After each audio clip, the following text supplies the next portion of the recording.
seconds. 30 seconds to start.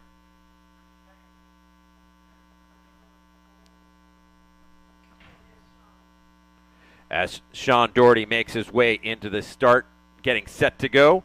15 seconds, he'll be getting his final race instructions from our official starters.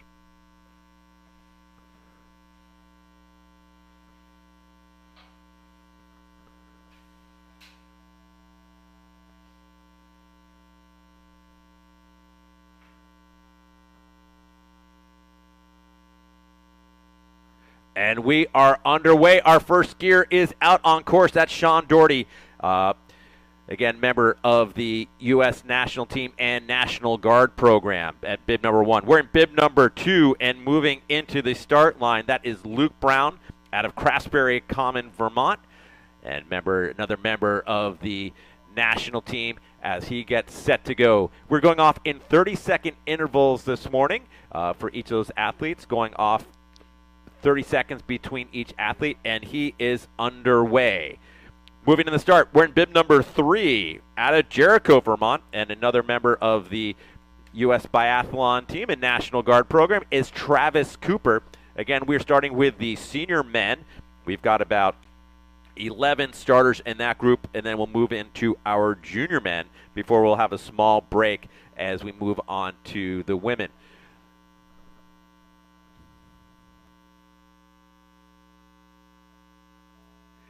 And bib number 3 underway. That's Travis Cooper. Moving in to the start, where in bib number 4 is Bjorn Westervelt, part of the national team program and skier from the University of Vermont. He'll be bidding for the national championship for the Collegiate National Championships going on today for biathlon. Bjorn Westervelt in the start wearing bib number 4.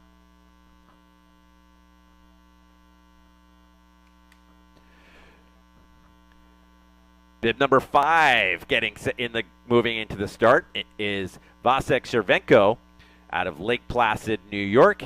And again, another member of the National Guard and U.S. Biathlon national team.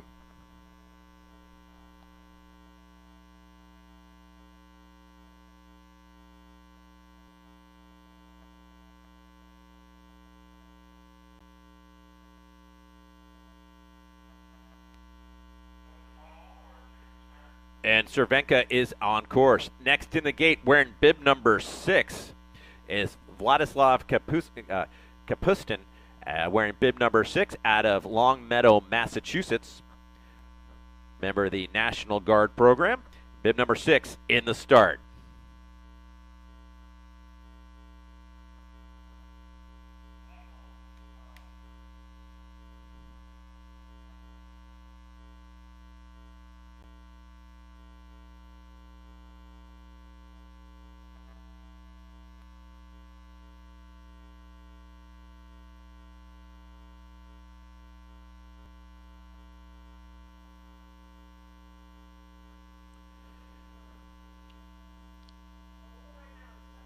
Bib number 7 in the start, getting set to go. That's Eli Nielsen out of Jericho, Vermont.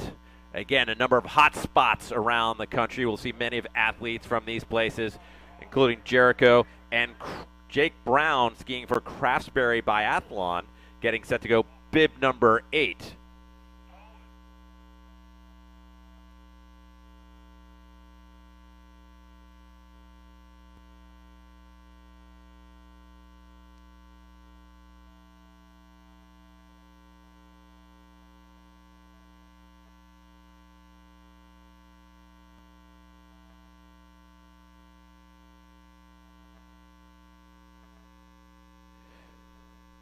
Next skier in the start will be bib number 9, Aiden Ripp, a skier from Paul Smith's College, as he's getting set to go. A senior studying biology, and he is in the start. Bib number 9 will be the next skier to head out on course.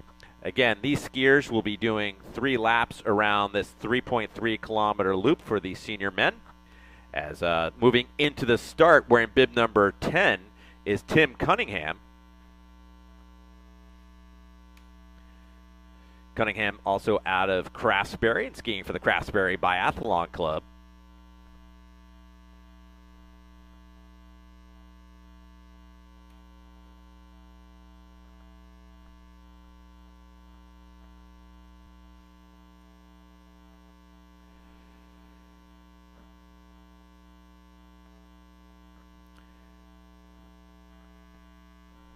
Bib 11 moving into to start. It's Maximin Germain. And it'll be our final starter in the senior men's category.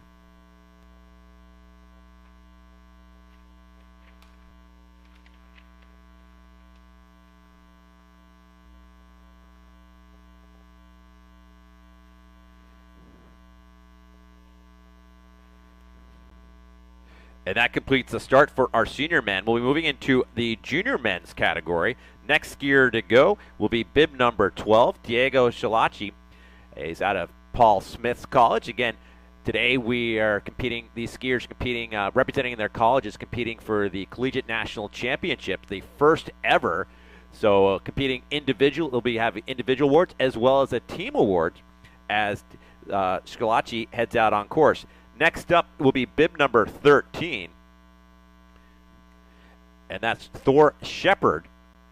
And so Shepard getting set to go, part of the Junior Cup team here for USBA, skier out of West Yellowstone, Montana.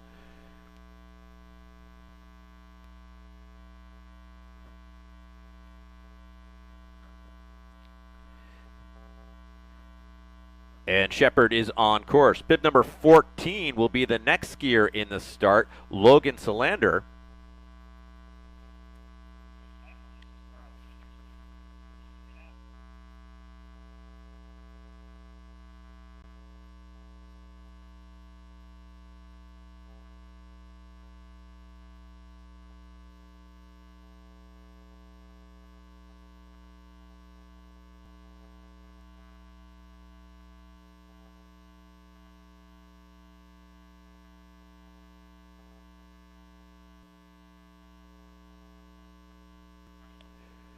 We have two athletes that still need to go through rifle check and go through the tunnel. We need Raylene Chu, bib number 25, and bib number 27, Grace Castigay, bib number 27, and bib number 25. We need those athletes. Please make their way through rifle check.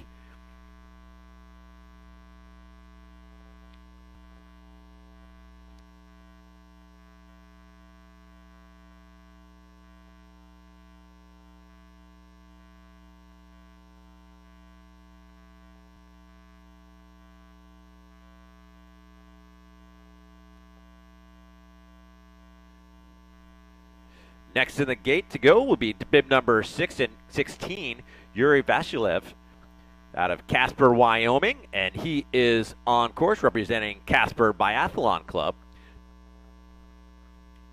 Moving into the start is bib number 17, Caleb Hunter, out of Fort Kent, and skiing for the Fort Kent Outdoor Center. Originally went to Freeport High School and now attending the UMFK as a part-time student and training here for biathlon. Next in the goat, and he is underway, is Hunter. Bib number 18 is the next skier in the start. That's Brady Miller from Paul Smith's college. Senior, studying environmental sciences with a minor in chem and GIS, so double minor with a crazy major. Good for him as he's getting set to go. Brady Miller, skier originally out of Presque Isle, and so heading a little west to ski in the greater Lake Placid area at Paul Smith's, and Miller is on course. Bib number 19 will be the next skier. That's Nathan Livengood, attending Gould Academy and part previously, and now here training at Fort Kent as the Junior Cup team as well, part of the Junior National team for the USBA. And Livengood looks as if he's, I can't tell if he's in middle school. You could tell by his cap, and he seems to still keeping wearing that same cap while he's racing. As we have our first athlete now making his way into the stadium, that's bib number 1, Sean Doherty, coming through the stadium and heading in towards the range. So Doherty, as Doherty comes in, we just saw Livengood go out. We now have a 5-minute break as Livengood was the final junior of our junior men to go out. We have 19 athletes on course, and our first one coming into the stadium, and that is Sean Doherty, bib number 1. He's moved into position 7 on the range as he attains the prone position and gets set for his shooting.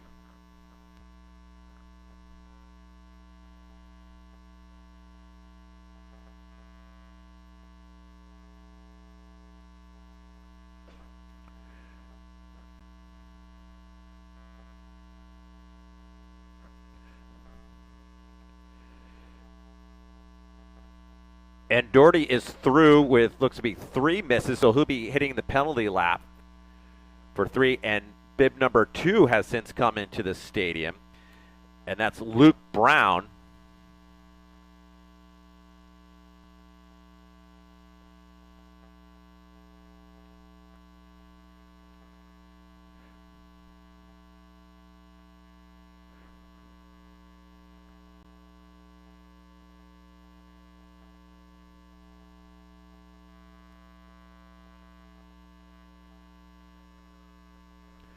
And Brown with 4 penalties, so a tough day out on the range today. As you look at the flags, lots of wind to contend with, as a couple more skiers now into the range as well. We have bib number 3 at position 5, and that's Travis Cooper. And then bib number 4 is Bjorn Westervelt. Westervelt looks to be at position 10.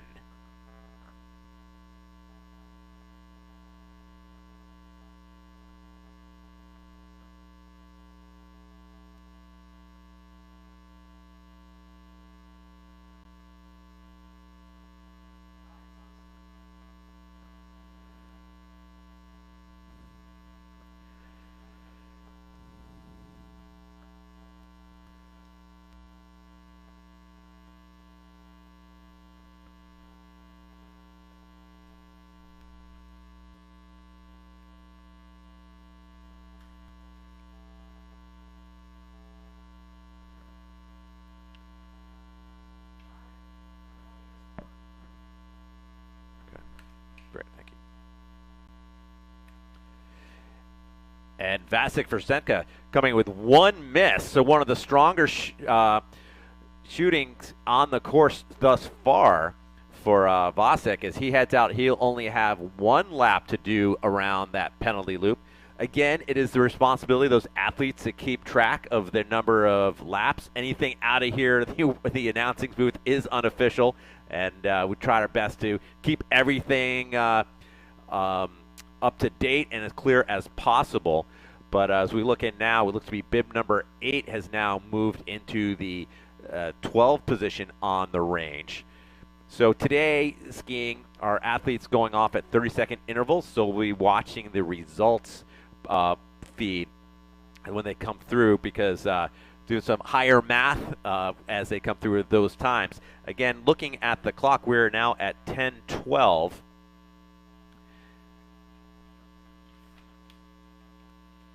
Which means we are about 2 minutes away from our first senior women. And we have so our first senior skier to go out will be Deidre Irwin, bib number 21, going out at 9:14. We're about a minute or so away from her start. So we need those athletes to make their way into the stadium and get set to go, with Irwin being the first skier on the senior women to go out.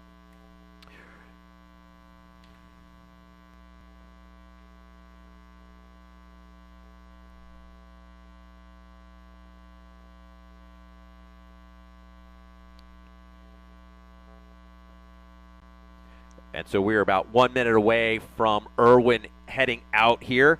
9:14:30 is a posted time for her start. Again, we still have many of the men still out, all the men out on course. They've come through, many of them coming through for the first time of shootings, where they're shooting in the prone position, otherwise known as lying down. They'll be coming back in and be shooting from the standing position next time. Looking out, the skier just went through from in the 6th position. I missed their bib, but strong shooting there with only 1 miss.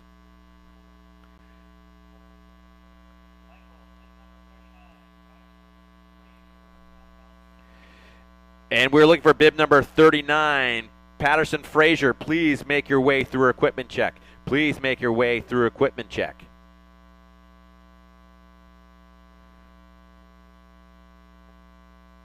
And we're getting set and underway with Deidre Irwin heading out on course, bib number 21. And bib number 7 was clean in the, in the 7th position was clean. We missed the bib number there, but some clean shooting. Next skier in the start, wearing bib number 22, is Jackie Garceau. Garceau out of Craftsbury, Vermont, and she is on course. Bib number 23 will be next to go. That's Zoe May Noble out of Anchorage, Alaska.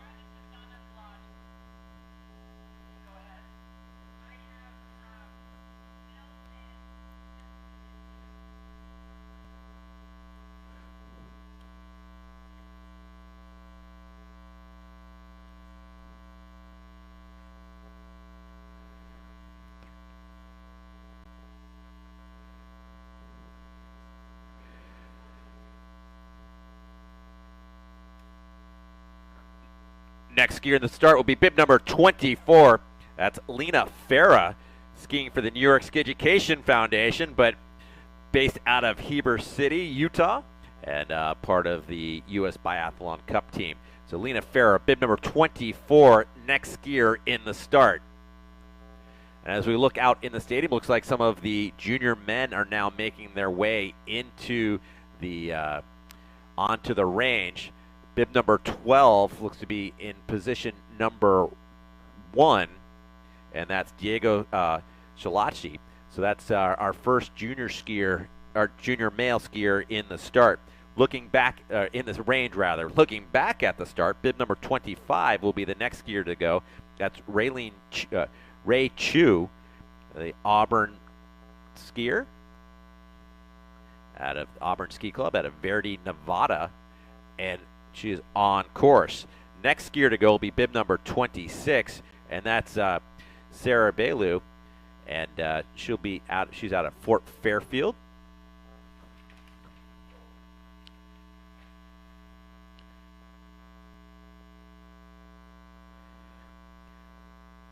So Sarah Bollier next to go, bib number 26. She is on course. Bib 27 will be Grace Castingay, skiing for St. Michael's College, wearing the colors, the purple colors of the Saints as they get set. St. Michael's get set to go. A skier out of the Ethan Allen Biathlon and also part of the USBA Cup team. And so she is underway. The original hometown out of Jackson, New Hampshire. So just a state over, and Castingay is on course. Bib number 28 will be the next skier in the start. Tara Garrity Motes, attending the Community College of Vermont, originally out of Fairleigh, Vermont, and skiing with the National Guard. As Garrity Motes will be the next skier to go, bib number 28.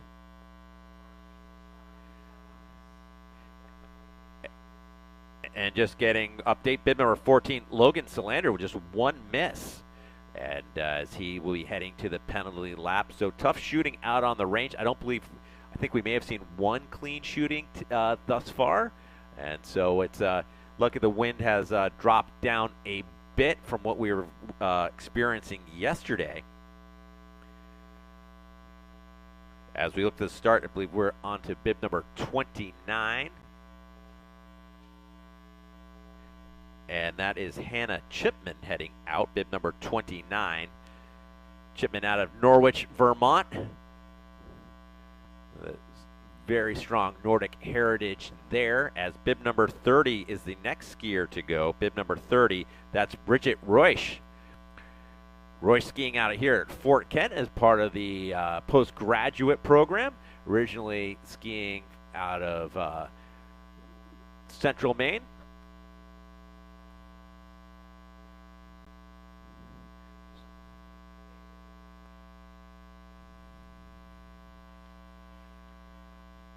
And it looks like we had some clean shooting out there as bib number 19, Living Good, gets in place at 12, at position 12.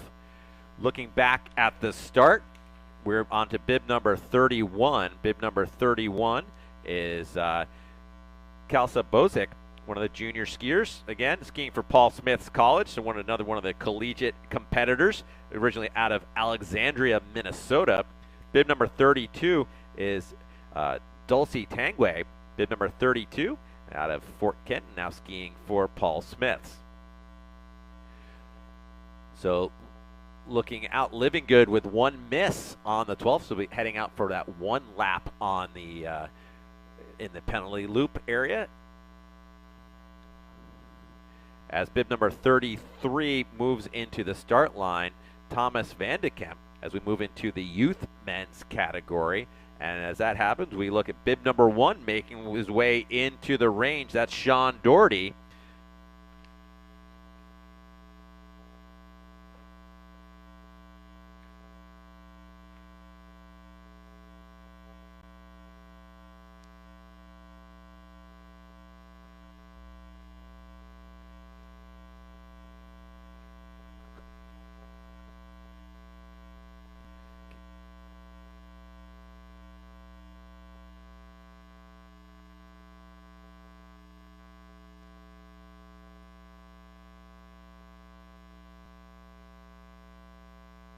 In the start, bib number 34, Quinn Michaud. Michaud heading out on course. Another skier out of the Fort Kent Outdoor Center, as bib number 35 moving into the start. Bib number 35 is Justin Tazenet, one of the Quebec athletes. As we have, it's not just a national championship. We've got some international competitors here from Canada as well, from Norway, joining us for the weekend.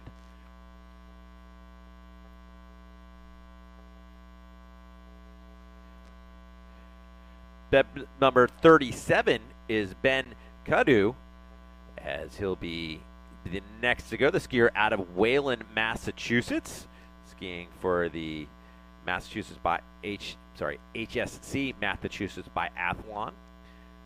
So Cadu will be the next skier in the start, wearing bib number 37. Again, our senior athletes now in the range, shooting from the standing position. Again, from the standing position, they have a much larger target with which to hit, but again, that much harder from that standing position.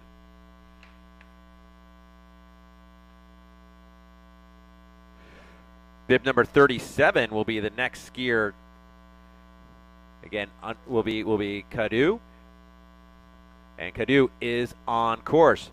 Next to go will be bib number 38. 38 is Patterson Fraser, out of Ethan Allen Biathlon, hailing out of Hinesburg, Vermont, one of the Burlington suburbs.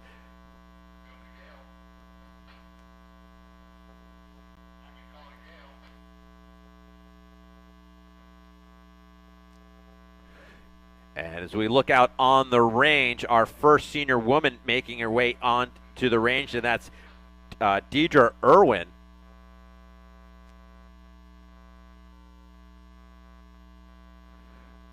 Irwin shooting in position 5.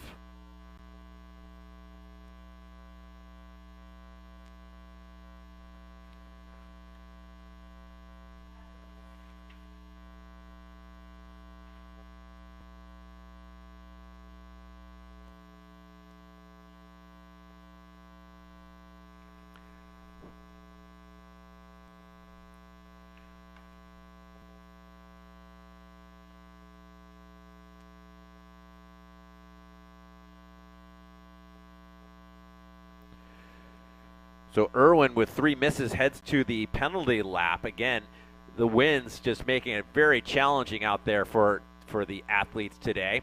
As bib number 40 heads out on course, bib number 40, and that's Eric Anderson.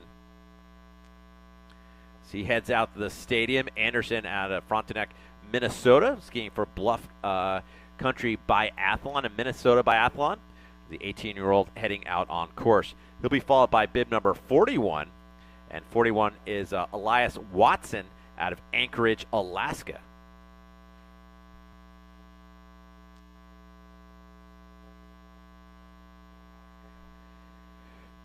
Bib 42 moving into the start is Jack Harbinson.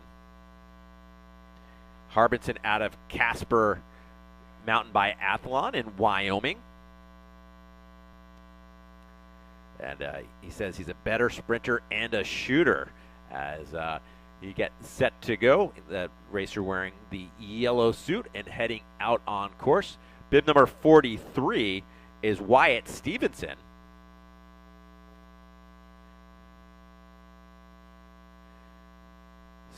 Stevenson out of Wayne, Maine, which is the greater Augusta area, so a little bit south, but skiing for the Fort Kent Outdoor Center.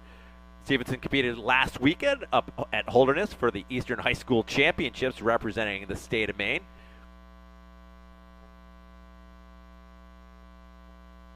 And Stevenson is on course.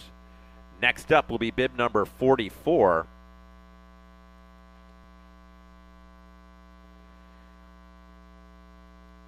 Bib 44 is Valdelios, one of the skiers out of Quebec. Going by nickname, he says he's the Big V. It's the Big V getting set to go. Let's see if he can keep that going and for victory, potentially, as he is now on course and some high tempo out of that start. Bib number 45 will be the next skier to go. Bib number 45, and that's Taylor Carlson out of Jericho, and Ethan Allen Biathlon.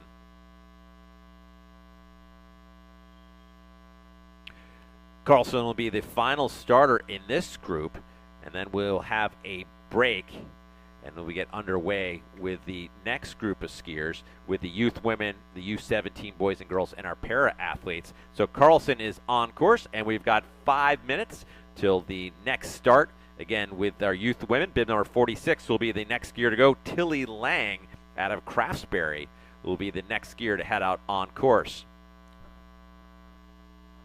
So we also will be looking for some of our finishers shortly, as some of our leading men have come through the range twice, having both shot in the prone and standing positions.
And we are now about 2 minutes away from the start for the next group. Our youth women, Tilly Lang, bib number 46, will be the next skier to head out on course.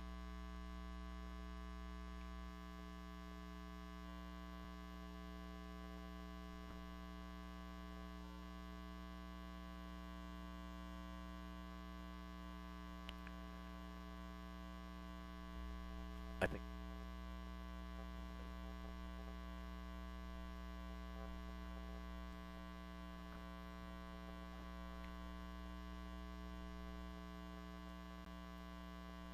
So, ladies and gentlemen, we should be seeing some of our race leaders begin to make their way towards the finish. I believe we saw Sean Doherty, bib number 1, making the climb behind around the tunnel as we look at some of the other athletes coming through. And looking out of the stadium, here he is, Sean Doherty, bib number 1, making his way towards the finish line. So we'll have to wait and see how everything plays out based on penalties and laps and those start times as he is across the line.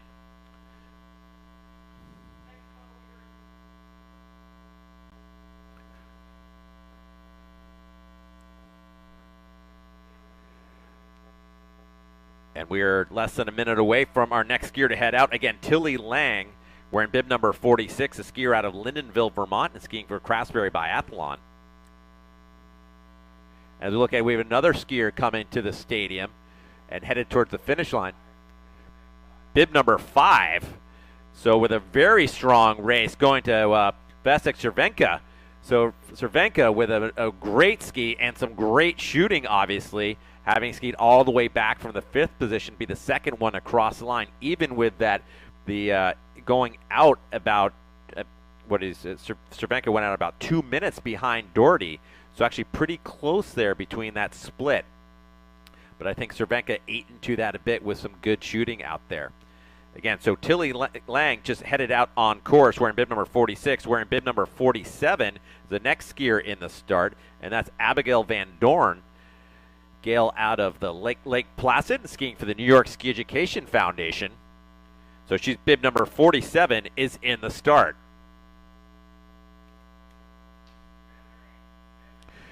And we've got bib 8 headed for home, coming to the line. That's none other than Jake Brown. And here comes bib 2, Luke Brown, the 2 Craftsbury skiers, bringing their races to a close, as well as bib number 4, and that's Bjorn Westerveld. So those skiers are in.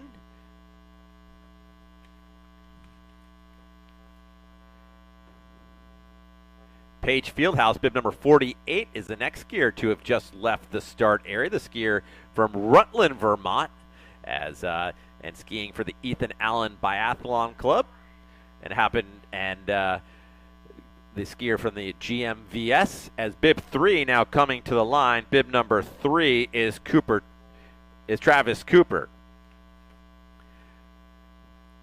Bib number 49 now in the start. It's Virginia Cobb out of Westford, Vermont, and skiing for the Ethan Allen Biathlon Club and U.S. Biathlon team as Cobb heads out on course. Bib number 50 will be the next to go. Bib number 50 is Haley Finch out of Alaska Winter Stars and out of Anchorage.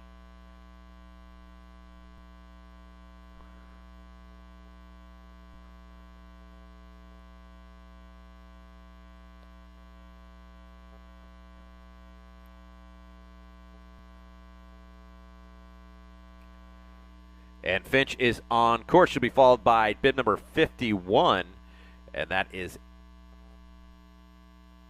Evelyn Hoodlink, skier out of Forest Lake, Minnesota, is bib number 11 now coming to the line. That's Maximin Germain on the senior men's side. So Germain in.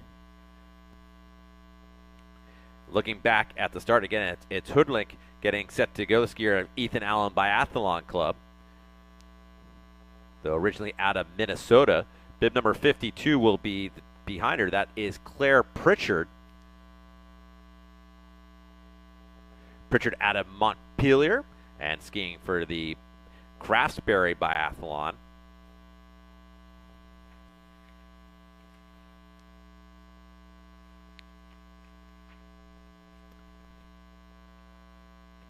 So we have about 15 minutes more starts still to go as we work our way through our youth women, and then we'll be moving on to U17 boys and girls, and then our para-athlete. But moving to the start right now, bib number 53,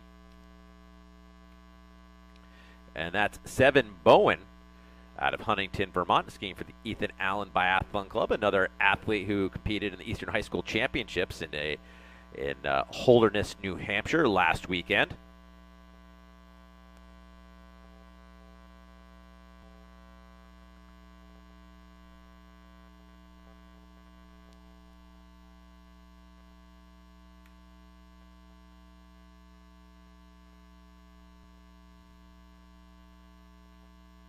Bib number 54 in the start. It's Ren Sol out of Anchorage. Great having these athletes from across the country and our international guests joining us as well as Ren heads out on course. Bib number 55 will be next to go. And that's Rowan Tangway.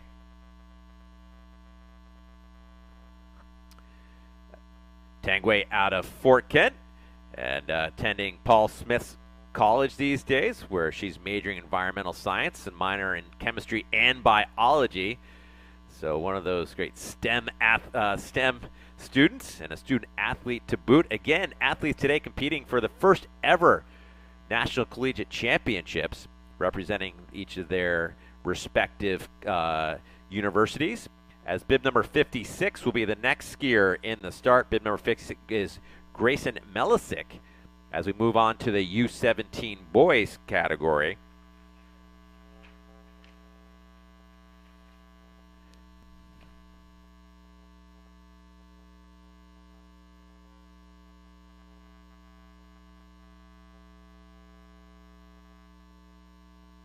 And just a reminder to our U17 athletes, you are all skiing the full penalty loop of that 150 meters. So a change from what was originally posted, but that's what you'll all be doing today, and we know you are all prepared to do so. As bib number 7 now coming into the finish line, that's Eli Nielsen out of Jericho of the National Guard. So bib number 57, Jack Cashman just headed out on course out of Minnesota Biathlon. He'll be followed by bib number 58. It's Levi Watson. Watson, another skier out of Alaska, joining us here from the Anchorage Biathlon Club. So currently we've got athletes starting, we've got athletes in the range, we've got athletes finishing. So we're going to try to keep you up to date on everybody in the start, and as well as those finishing. So as bib number 58, Levi Watson heads out. Bib number 59 will be the next skier to go, one of our athletes joining us from Norway, and that's John Falkel will be the next skier to go. Again, we moved on to the U17 boys, as Falkel, again, hailing out of Cap, Norway, and a number of Norwegian athletes joining us here for the national champs. Bib 10 coming to the finish, Tim Cunningham, and just behind him is Aiden Rip. So Rip representing Paul Smith's across the line. As we look at the start, again, we've now moved into bib number 60 getting set to go. Another one of our Norwegian guests, as it's Halvard Rustenbakken. And bib number 6 now coming towards the finish line and crossing the line, that's Vladislav Kapiston, as he finished up his event for the day. So again, now we had Russ Bakken just heading out on course wearing in the green suit, and bib number 61 will be next to go from Kensington, PEI, Canada, and part of Biathlon PEI is Thomas McNeil. Tom McNeil will be the next to come. As bib number 13 now coming to the line, that's Thor Shepard. So one of our, I believe, maybe our first junior men to come across the line. That is obviously unofficial, but I believe he might be that. As bib number 61 just headed out. Next up will be bib number 62. That's Levin Brenner out of Newton Center, Massachusetts, and skiing for HSC Biathlon.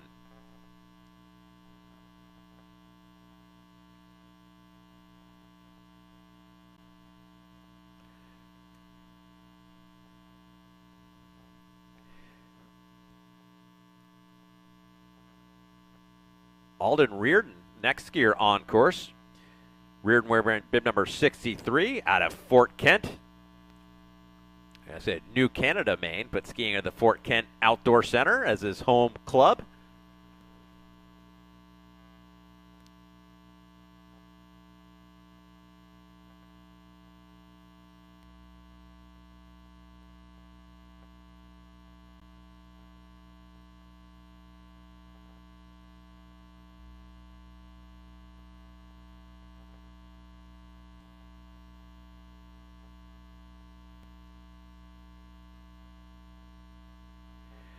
Bib 64 will be the next skier in the start. 64 is Jasper Lloyd out of Wellesley, Massachusetts. And skiing for HSC Biathlon. Wellesley, I'm sure, getting ready for the marathon, the Boston Marathon, coming up in about a month or so. People getting in their last long runs to get set for that. But today it is all about biathlon here for the National Championships. As bib number 65 will be the next skier in the start. It's Hutter Haltley out of New Haven, Prince Edward Island. And biathlon PEI. And look at getting set to go. Hutter, again, our athletes going off at 30-second intervals. So we keep looking. We have one of the Paul Smith skiers coming towards the finish line. That's bib number 12, Diego Scalacci. Scalacci wearing bib number 12 and representing Paul Smith. As well, bib number 16 coming, that's Yuri Yashulev. So our junior men now coming through, the skier out of Casper Biathlon coming in across the line.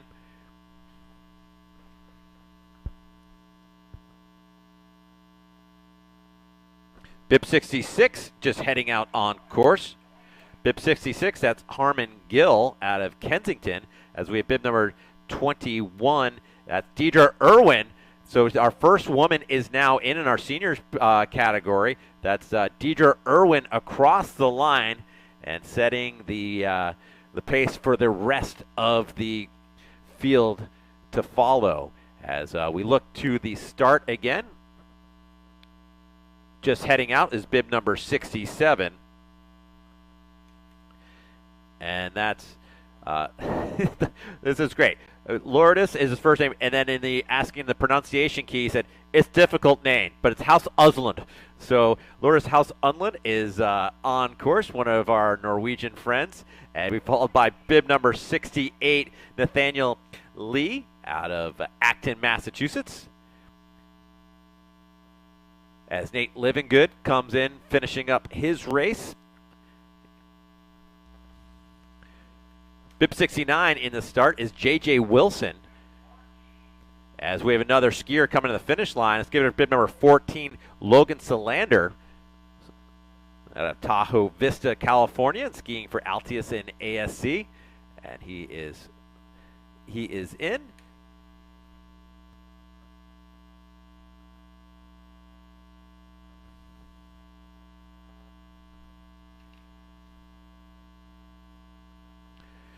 Bib 70, Jonathan Derry, just headed out on course, followed by bib number 71 will be Duncan Van Dorn.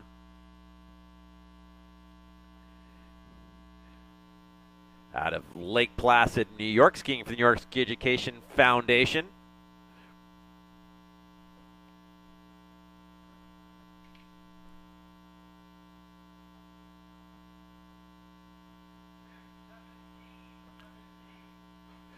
My mistake, that was bib 70, get a little ahead of myself. Bib 70, that's Jonathan Derry just going out. 71, Slam Duncan Van Dorn just heading into the start, getting set to go. And we had just bib number 17 just come across the line, and that's Caleb Hunter, skier out of skiing for Fort Kent Outdoor Center.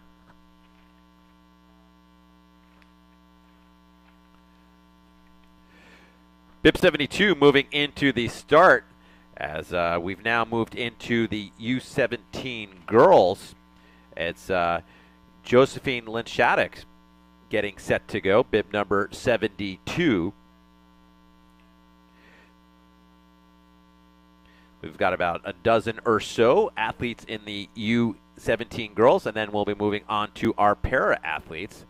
So Josephine on course should be followed by bib number 73. That's Annika Doty out of Lincoln, Massachusetts, skiing for the Harvard Sportsman's Club.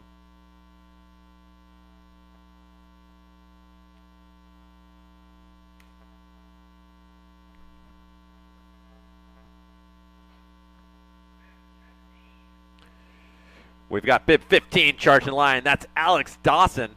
Al Dawson training out of here at Fort Kent, originally from Freeport. Worked with his dad a bunch in the middle school programs in southern Maine. Saw him last weekend, and his brother was competing at the Eastern High School Championships.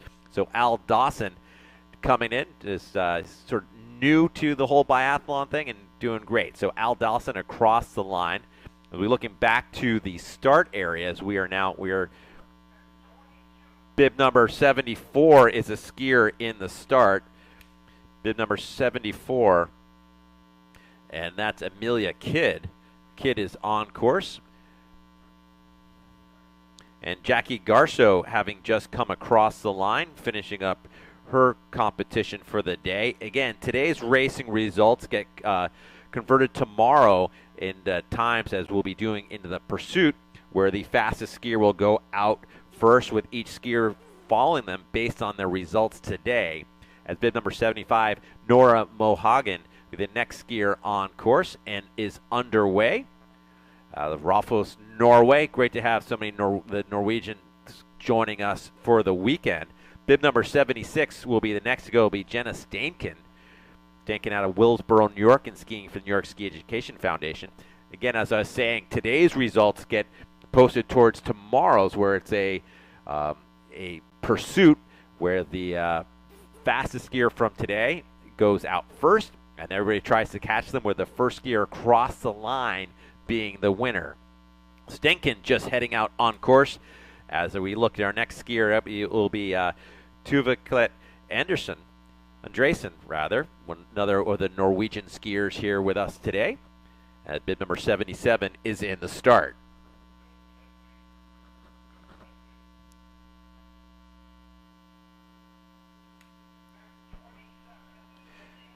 We have bib number 27 coming to the finish line. That's Grace Constangay.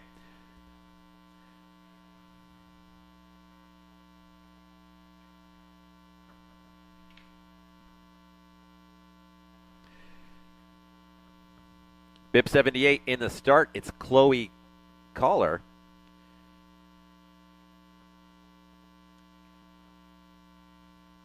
Hailing out of Sobieski, Wisconsin, and skiing for Wisconsin Biathlon.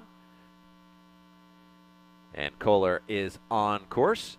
Bib number 79 will be next to go, Iris Lamp out of Groton, Massachusetts, and skiing for the HSC Biathlon.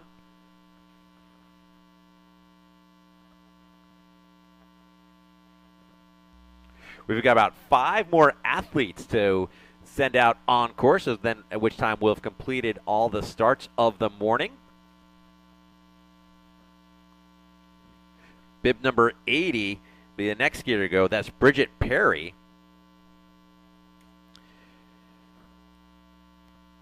Perry out of Miramichi, New Brunswick, and skiing for Biathlon New Brunswick.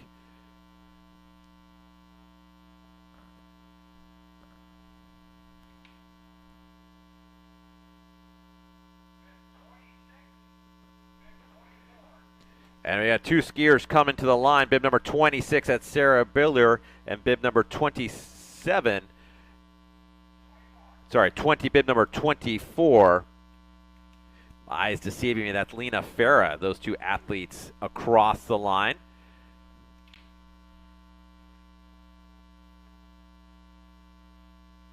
Again, bib number 81 is now in the start. That's Enning Hagen Beckmo, and Ver Beckmo is on course. Next to go will be bib number 82, and that's Paige Niclea out of skiing out of Halifax and skiing for Biathlon Nova Scotia, the Prospect Bay, Nova Scotia athlete. Going by Prospect Peggy as her nickname, as she gets set to go. We've got one last athlete to go in our U17 girls. Bib number 83 will be Megan Lemoyne. Lemoyne out of Palo Alto, California, and skiing for the Auburn Ski Club. Not to be confused with the Maine Auburn Ski Club, as the Auburn, California Ski Club producing a number of strong athletes both on the Nordic and biathlon side. As another skier coming to the line, bib number 29 is coming as Hannah Chipman, now coming in to finishing up her race.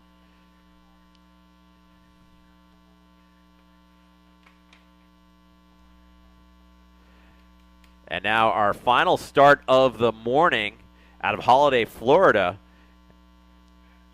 Bib number 84, David Karras. So we have two skiers side by side coming into the line.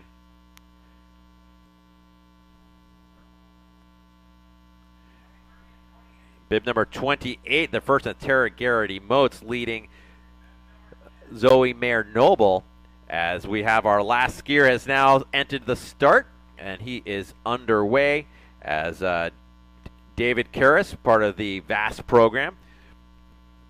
And our lone sit skier today, and para skier for that matter, as we have completed starts for the morning. So right now we are just skiers on the range. We have a couple skiers lapping through, as we've got bib number 51 right here in front of the announcer's stadium. That's Evelyn Hurdlink coming through, the skier out of Forest Lake, Minnesota, heading into the range, as well as number 70. That's Jonathan Derry, one of the U17 boys, skiing out of Levis, Quebec.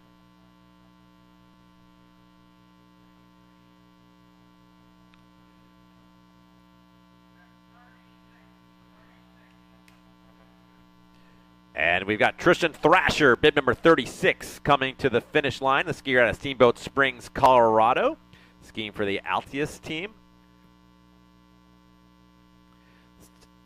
Steamboat known for the number of Olympians that they've produced out of their program out of the Steamboat Springs Winter Sports Club. Bib number 40 coming to the line, Eric Anderson out of Frontenac, Minnesota, finishing up.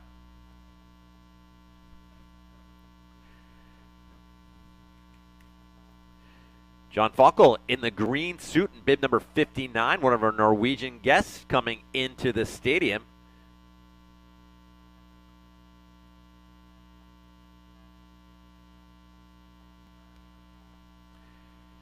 So we welcome in bib number 32, Dulcie Tanguay, one of our junior women skiers, and skiing for Paul Smith's, those easily recognized Paul Smith racing uniforms.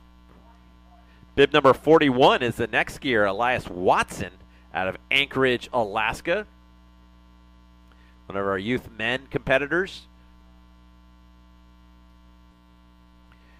So we see bib number 73, Annika Doty, making her way into the stadium, just over the rise in front of the timing building.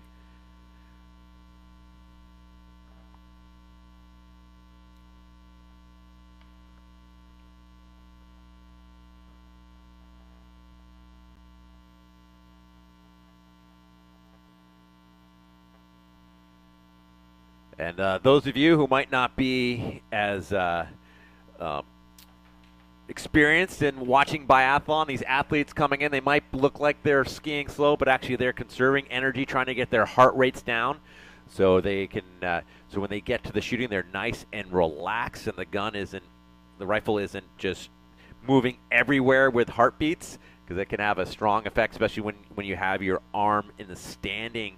When you're coming into standing, have your arm up against your breast, and that heartbeat can make a big kind of large effect on your shooting, as can the wind today. Very windy, not quite the gusts we had yesterday, and pretty much a complete whiteout as we have skiers coming to the finish line. Bib number 58, Levi Watson out of Anchorage, and a couple more skiers in there sprinting in cross line. Bib number 34 in that red, white, and blue suit, that's Quinn Michaud out of Fort Kent.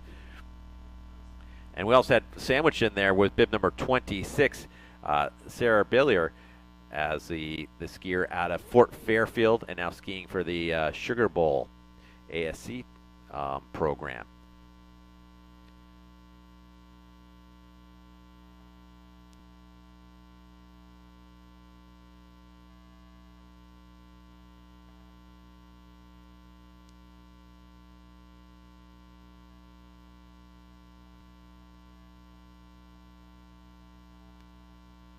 Bib 38 coming in out of Newton, Massachusetts, Gil Cavalieros, one of our youth men competitors.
And bib number 65 coming in, that's Hutter Houtley, just coming into the range area.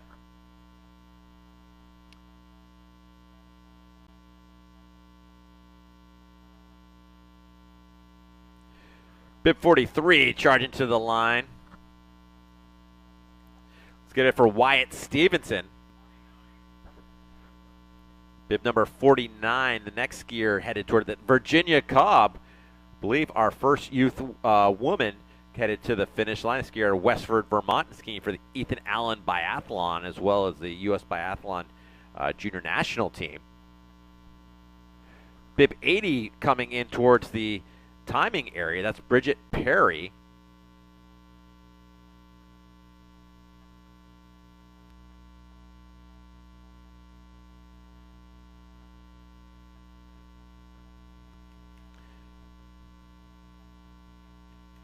Bib 83, Megan Lemoyne skiing that V2 technique in towards the timing area from Palo Alto, California. Bib number 67 as well, heading towards the range. That's Lourdes Hoot Osland.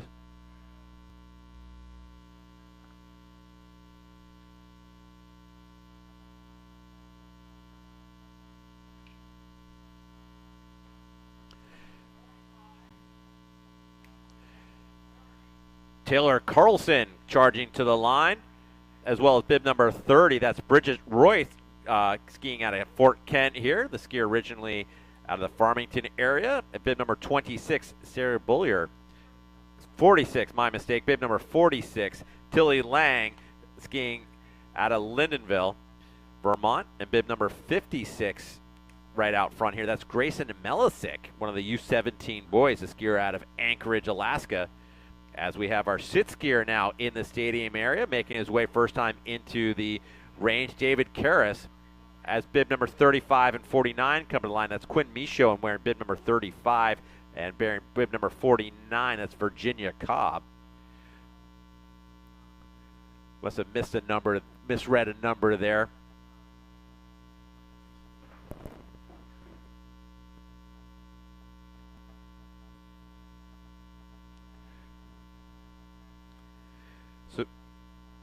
So then again, now and again, it's tough here from the sites off. Now and again, we might get a bib wrong. We apologize for that. We're doing our best to keep everything straight here as those athletes come through. But athletes, rest assured, the timing team has it correct. We might not have it right up here at the announcing booth, but the important people, our timers, they've got it. So, you know, obviously there'll be the opportunity to review those results. But again, everything here essentially unofficial unless otherwise stated. We've got lots of athletes coming in. As right here, bib number 69 coming in towards the timing booth and coming into the range, Jared J.J. Wilson. And bib number 57 heading for home. That's Jack Cashman, one of the U-17 boys out of Red Wing, Minnesota. And Cashman is across the line.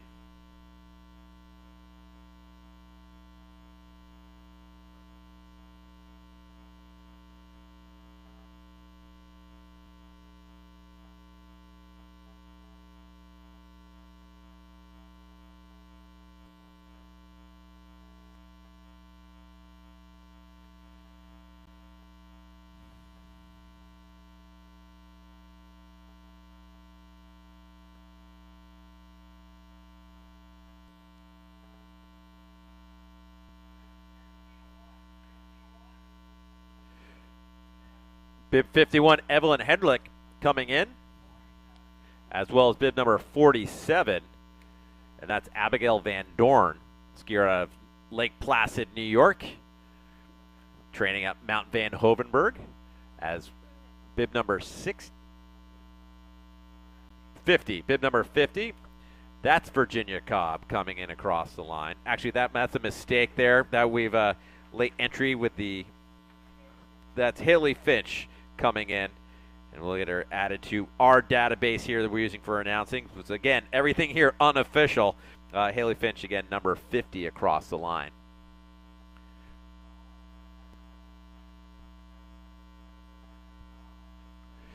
Bib number 66 out front here. That's Harmon Gill.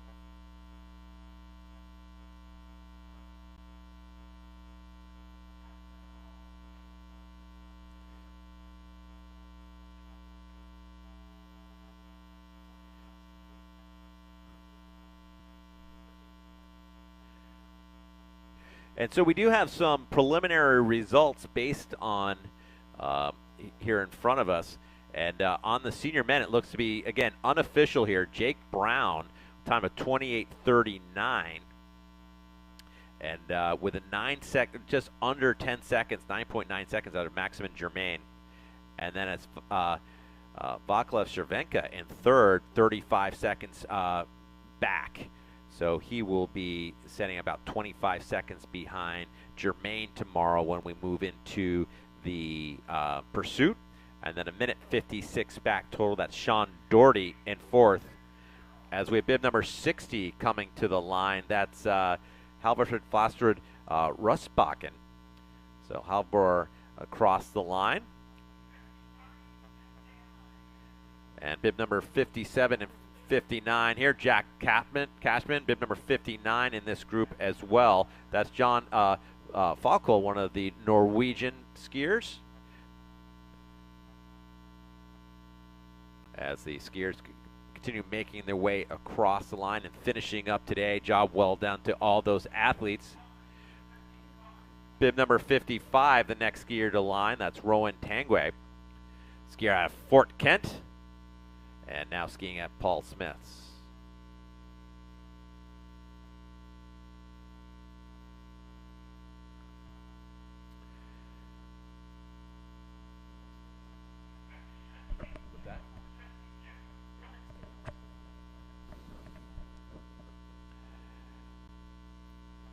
Bib 62, the next skier to the line, that's Levin Brenner out of Newton Center.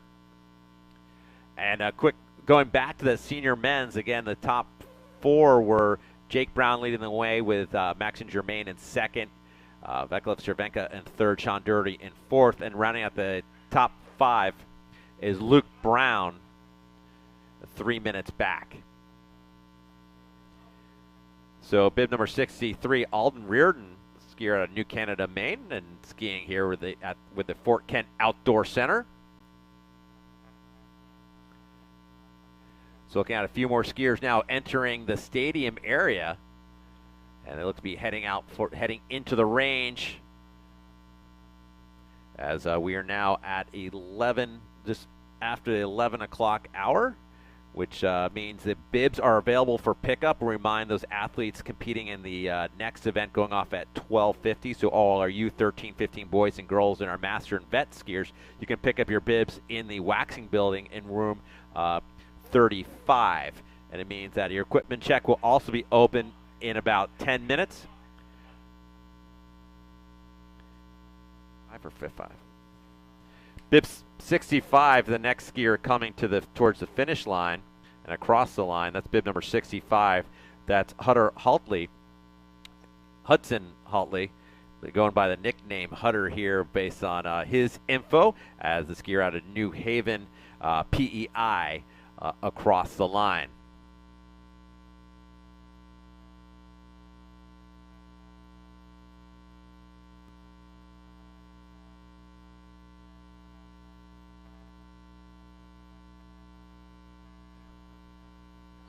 Benjamin Carew is the next skier coming in, finishing up.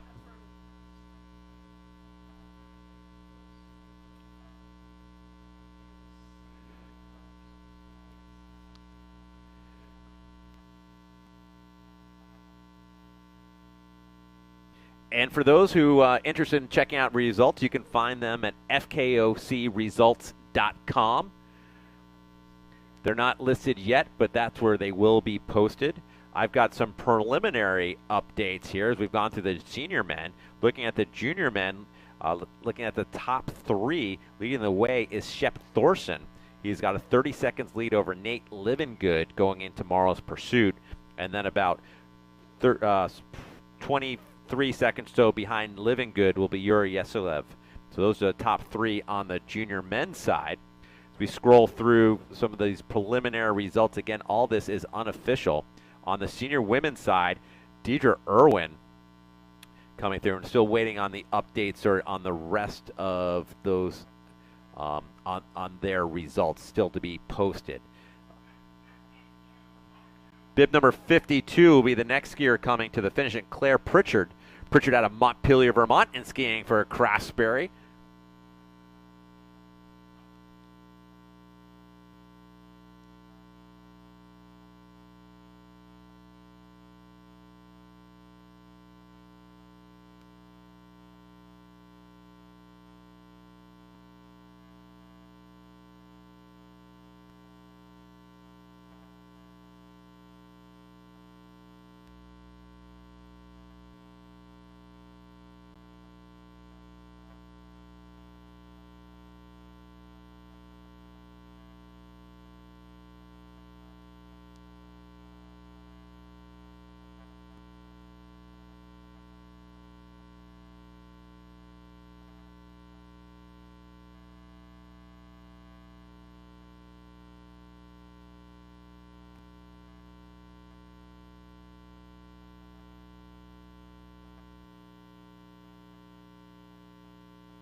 Bib 67, Loris Hoot Alslund across the line. So looking at the clock, we are coming up on, we're just 8 minutes past 11.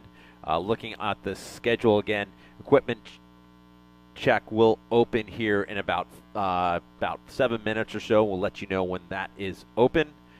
And then zeroing starts in about 40 minutes from now, 11:50 for the next start going off at 12:50.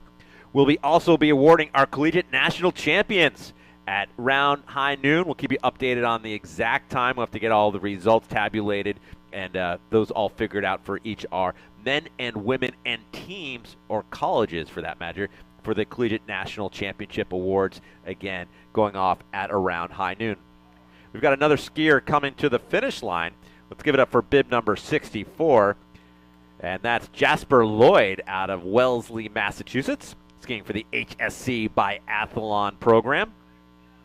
And welcome in bib number 69 as well. That's Jared Wilson.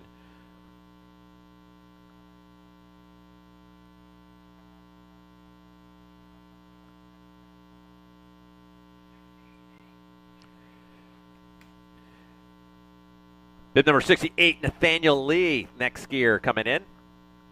Nathan out of Acton, Massachusetts, and one of the HSC Massachusetts Biathlon athletes, skiing in the U17 boys category.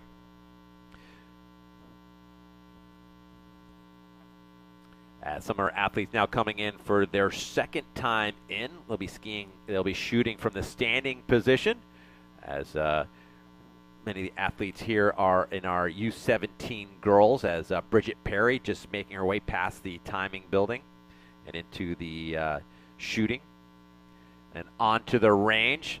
Looks like the wind continues to be a factor here today, but beautiful skies after welcome to spring in Maine, everybody, as Mother Nature, she's been holding out on us quite a bit this winter. It's been tough being a skier in Maine, or actually almost anywhere in the eastern New England area. It was definitely a late start out west, but they certainly got their fill late in the season. Some mid-February storms just hammering California and the Rockies. I wish they'd share a little bit out here, but it looks like they were kind enough to send over this storm and freshening everything up here. What a beautiful day for racing. A little bit on the cold side, which we pushed everything back by an hour this morning. And as we have one of the skiers now coming in, bib number 71, Duncan Van Dorn out of Lake Placid. Lake Placid hosting the Junior National Championships last week for the sort of the week before last for cross country with Team New England retaining the Alaskan Cup for yet again another year, and quite a run they've had retaining that cup. And so just a great week of racing there in Lake Placid. But we've moved on to biathlon here today, and again, a great day for racing, clear skies. About the only thing we can complain against potentially is that wind. And we're looking at 23-mile-an-hour winds here, which definitely is a factor with some higher gusts as we see one come through now. And that's the tough part, is being on that range. You can for the consistent winds, you can adjust for that. But if that gust comes in, it can definitely make things challenging and result in some more time on that penalty loop.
So David Karras coming through, one of the sit skiers, bib number 84, as he makes his way through. And again, today, a beautiful day, a little bit on the chilly side, but clear skies and fast skiing. Tomorrow, we're looking at potential of another storm coming through.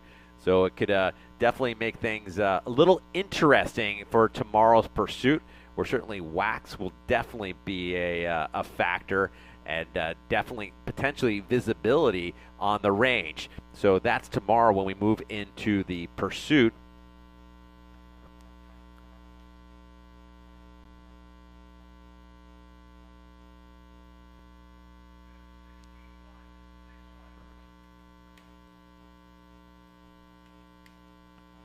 And let's give it up for bib number 61, Thomas McNeil, skiing for Biathlon PEI.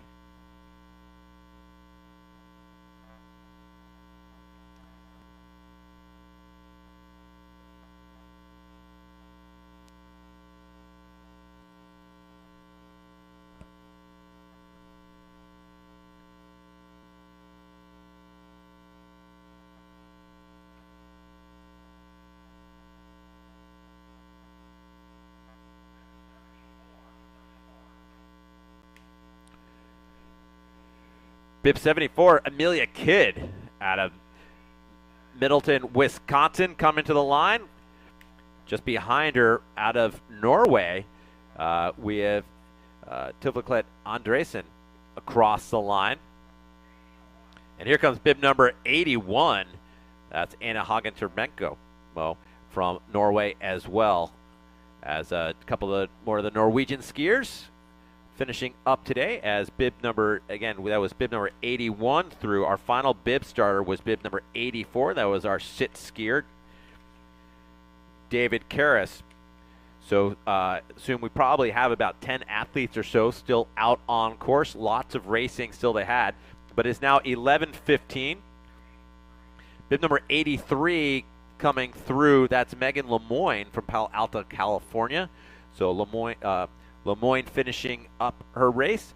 It is now 11:15, so equipment check is open for race number 2. And we're about 45 minutes away from 0 opening up. And we have bib number 70 now coming to the line, Jonathan Derry, U17 boys competitor.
Jenna Stankin just finishing up bib number 76.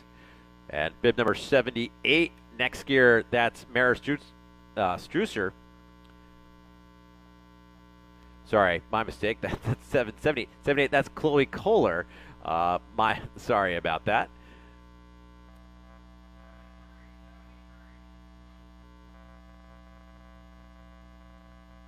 And bib number 73, that's Annika Doty from out of Lincoln, Massachusetts, skiing for the Harvard Sportsman Club. So still a number of athletes still on course. As we roll through day one, this is the first race of 2 today, as we'll be moving on this afternoon with the U13 and 15 boys and girls, as well as our masters and veteran athletes. A good size field we have in the afternoon of about just under 60 athletes will be heading out on course here at beautiful Fort Kent Outdoor Center. What an amazing venue this is. You know, last time I was here in the announcer's booth was I think in 2000 for our national championships. This timing building wasn't even here. I had the pleasure of calling the race with John Morton, who is the trail designer here, the man who I like to say I love to hate. Just creating such great courses, but as an athlete, boy, could you give us some rest? Very technical everywhere, and but so many great courses he's designed across the country and throughout Maine. Here we've got Pineland. We've got also at the race at the course at Quarry Road. And I also believe he worked on the course just down the road. At Presque Isle at the Nordic Heritage Center, another fantastic biathlon facility as well. As we welcome bib number 772 coming to the finish line, Josephine Lynch Shattuck, one of the U17 athletes out of Arlington, Massachusetts.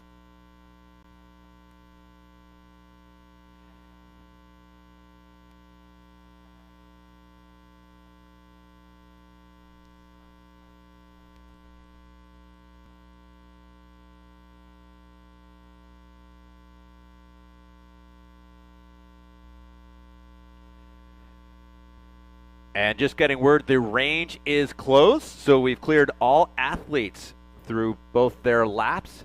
I see David Karras on the penalty loop, our sit skier, as we continue to roll through things here. Again, reminder to athletes that equipment check is open, and we're about 1/2 hour away from zeroing open for the next race. That opening up at 11:50. And again, we'll be having the Collegiate National Championship awards presentation shortly after the opening of zero at about noon. A couple other things going on. At 12:30, there's a tour of University of Maine Fort Kent, as well as the residents here for the residents program. Charlie Cobb will be leading a tour at 12:30. If you're interested in joining that and taking a tour of the facilities at Fort Kent as well as at the Jalbert residence, again, 12:30 you can meet Charlie in the parking lot outside of the wax rooms. So outside of the wax building, find Charlie at 12:30 for that tour. And what a great opportunity that is, be able to go to school and train here, just fantastic, as well as the residents. As we have bib number 80 now coming towards the finish line. Bib number 80, that's Bridget Perry, skier out of New Brunswick, across the line.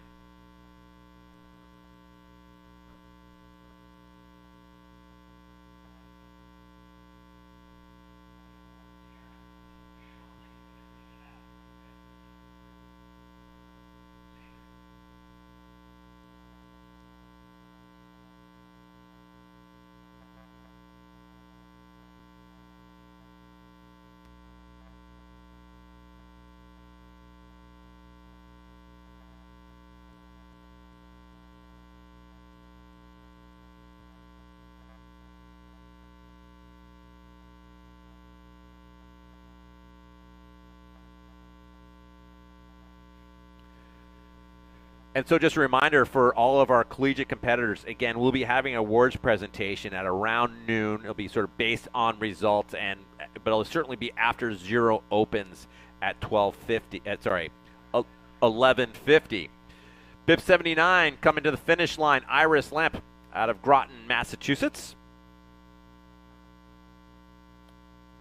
So a reminder to our skiers competing in the second race, going off at 12:50, that we have equipment check is open.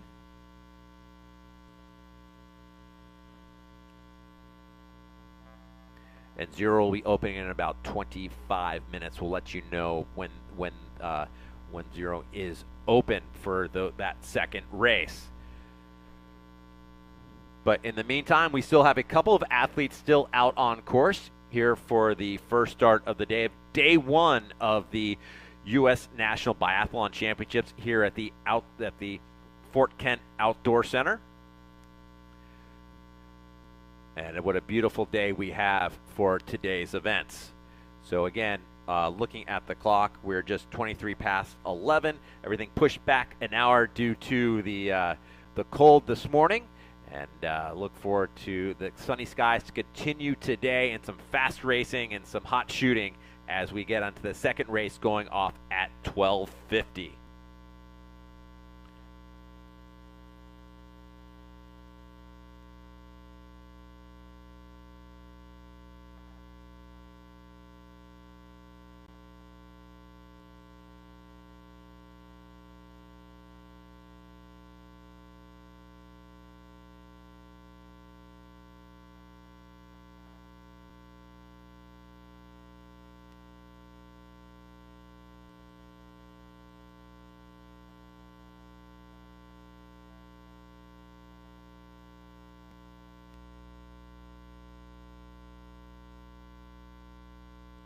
And let's welcome in Prospect Peggy, big number 82, Paige Neclia, across the line.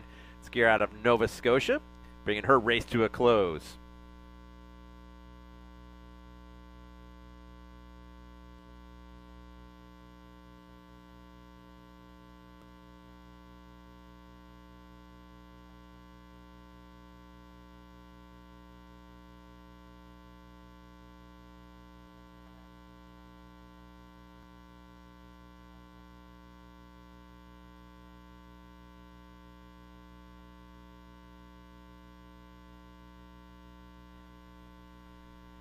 And we're looking for Judy Hale. If you could please make your way to the timing building for a jury meeting. Judy Hale, please make the way to the timing building for a jury meeting. Laura, to Michael in announcing.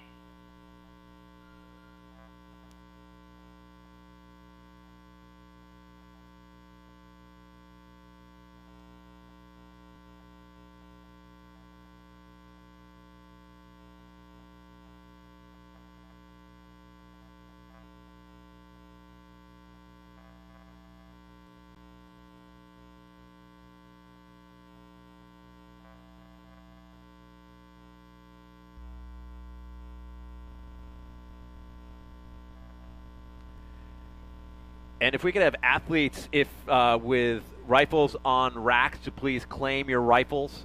All those athletes with rifles on racks, please claim your rifles as we continue to clear the range and get set for the second race of the day. We're about an hour and 20 minutes or so away from that start, going off at 12:50.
For David Karras, bib number 84,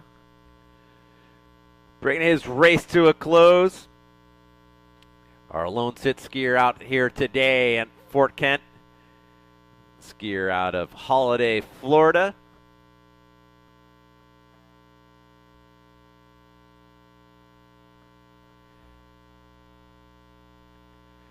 And he is across the line, which completes racing for this morning. I believe that is all our athletes in.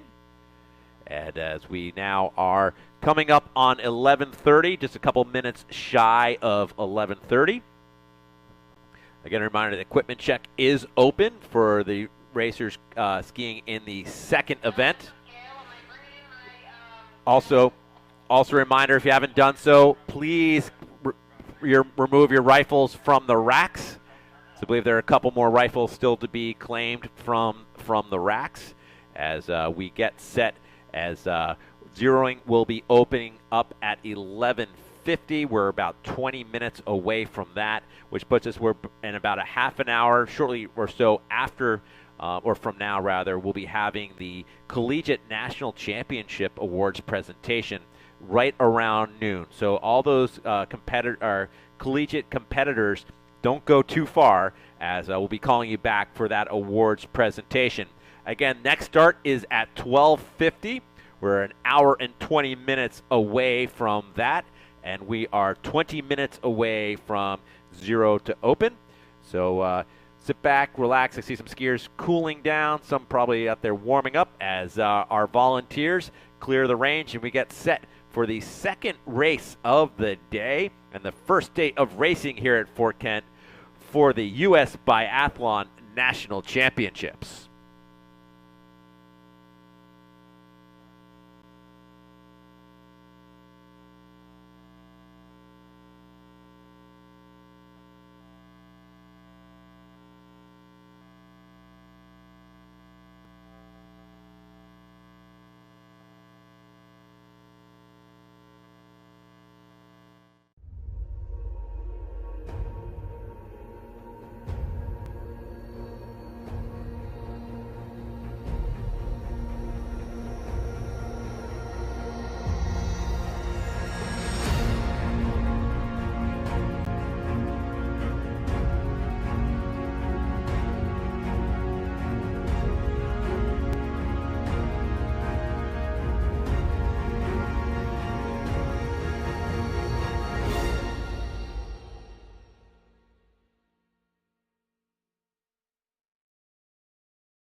There is a very special joie de vivre, love of life that you see and experience with the people here in Fort Kent.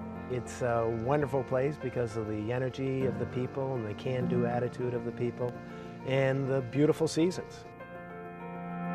The pace is slower here, the area is very safe, and as my children often remind me, they're very happy to have grown up here.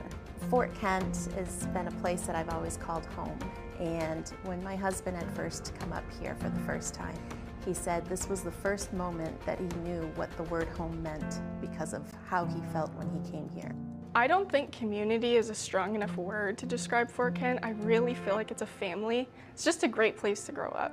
I've had an opportunity to live in many different places, and one of the things that is most unique here is the way that the community comes together.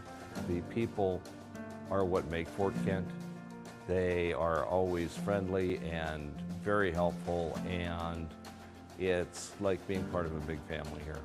I would say people up here are looking out for each other. It's not just that they're friendly, they'll wave to you or something like that, but people are genuinely interested in making sure that everybody in the community is doing well. Acadian culture is warm, welcoming, and that's kind of what makes the area special.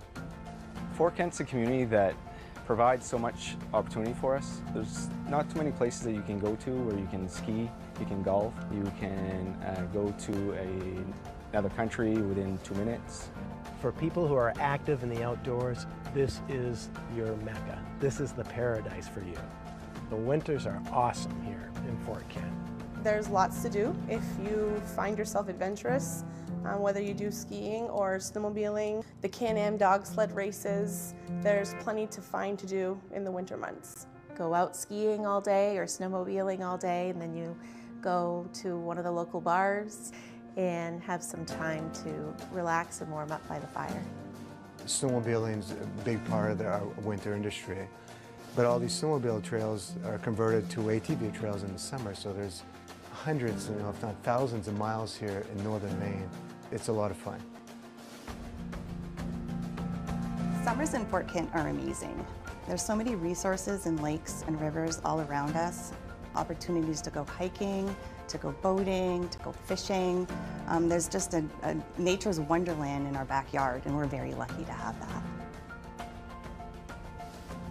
My favorite season is actually the fall season, just because of the colors and how things change so drastically from the beautiful summer to the white winter. It's just very vibrant and beautiful. There's a lot to do.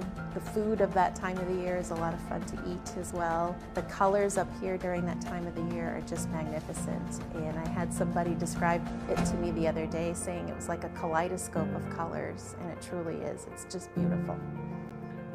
Cherish it while you're a part of it. That's really what it's all about. Fort Kent is a very special place. Great place to grow up, great place to raise a family, great place to run a business. It's everything that you would want.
Good afternoon, folks. This is my wife, Kate, and I'm Tim, and we're here at the Fort Kent Outdoor Center, and we're going to try disc golfing for the very first time.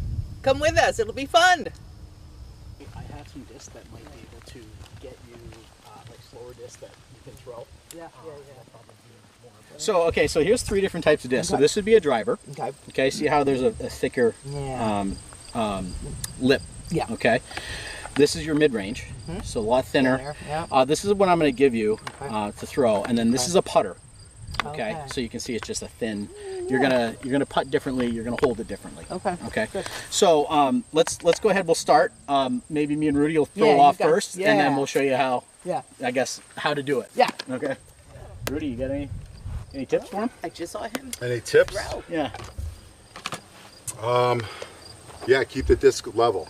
Level. When you release. Yes. Yes. Okay. So first hole, par 4, 317 feet. I'm going to use a driver because I don't have a huge arm. I'm going to use a Mamba, and we'll see how it goes.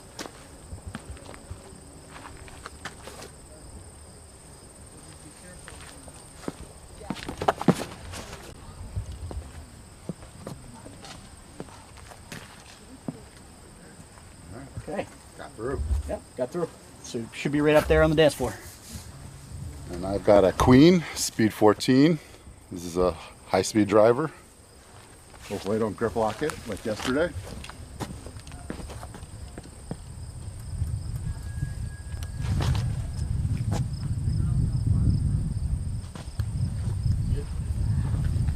Okay. When you backhand it, it's going to turn left if you're a right-handed person. I am. Okay. I gave you a disc that the speed and the turn, is gonna. The disc is naturally supposed to go right. Okay. We do this for beginners. Yeah. Because they're typically going to throw it like this, and it's always going to go left. Okay? Okay. So as long as you keep it straight, All right. it's going to do its thing. Okay. You have to throw it, with a little bit of firmness. Okay. Okay. All So right. like, just a little snap. Jared, am I aiming for the thing with You the see yellow the cap? Yes, yeah, you see the basket. That's the basket. Okay. Yeah. All right. Yeah. And then you go up to the tee pad to throw. Okay. And I'm You could either do a run up or I do standstill. Yeah, you can stand still. Because of my I'll walk up to Because it. there's a lot of different stuff. There's X Yeah. steps and all this stuff. So you just want to do a standstill. All right. So. So you're going to pull it back like this, straight back. Yep. Make sure your arm goes straight back. Oh, my arm's straight. Yeah. Okay. And then when you come through, just go like that. Yeah. Okay. I'm going to get hit. Okay, that's called early release. That happens. Yeah. So you let go of it too soon. Okay, so you have to grip it pretty firm. Okay. Okay. So you want to, especially with that, don't be nice and light. You want Okay. 2 fingers and grip it Okay. firmly. All right. Yeah. I almost want to be like pinching it. Right. All right. Oh my God, this is so hard for me. Well, There you go. Okay. There you go. All right. Yes. Okay. See, just So we'll let you throw from out here. Gentlemen's rules. Oh. there you go. See? Definitely like to shoot a tomahawk on a uphill stance because of the weirdness of it. It's hard to throw off.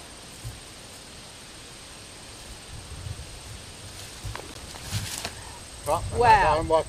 Got a tree. Now we're in the putting range. Okay, so the circle for putting, they call it within or outside the circle. Within the circle is 30 feet or 33 feet. 33 feet. 33 feet. Sorry. So you're gonna hold it a little bit differently than you would say a mid-range or a driver. Okay. You're gonna fan your grip like that. Okay, and then you're gonna go from your waist out like you're handshaking somebody. Okay. That's how you're gonna finish. You're gonna finish it just like that, like a handshake. All right. Okay, so just throw it nice and level with a little bit of power. Yep. And put it right in the basket. It's like a finesse release. Yes. Okay. From the waist. This is the part I know I'm not gonna be able to. This is the part everybody has. Yeah, if I could putt, I'd be It's the hardest part of the game. When you're factoring in wind, there's a different disc you use for that. And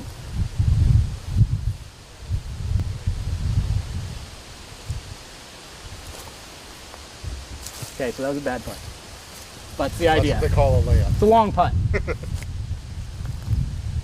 Okay. And now the This hole is really got a tight gap on it, so I usually throw a mid-range because that has more control over where it goes. So I usually just do a nice mid-range so I can get a shot at the basket as the second shot.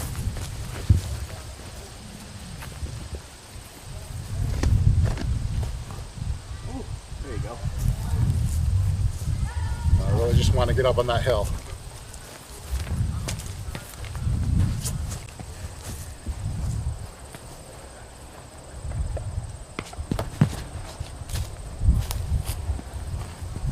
Nice. Wow.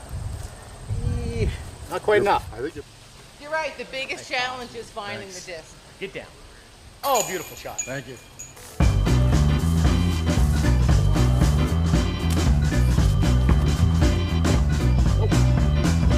Here, disky, disky, disky.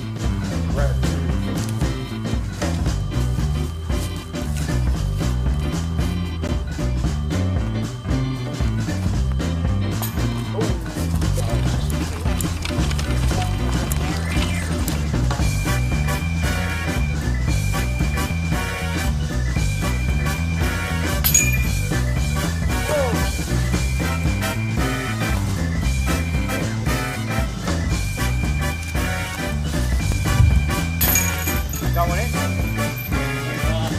Good hole.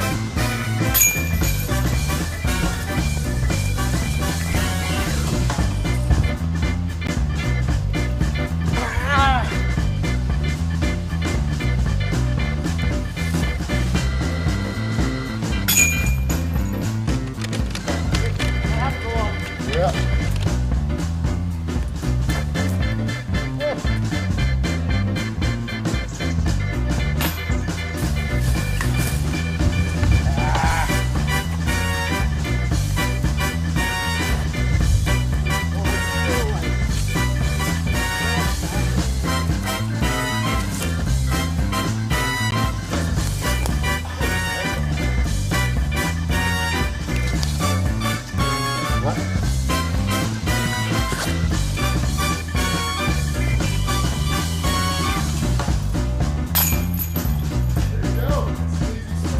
There you go.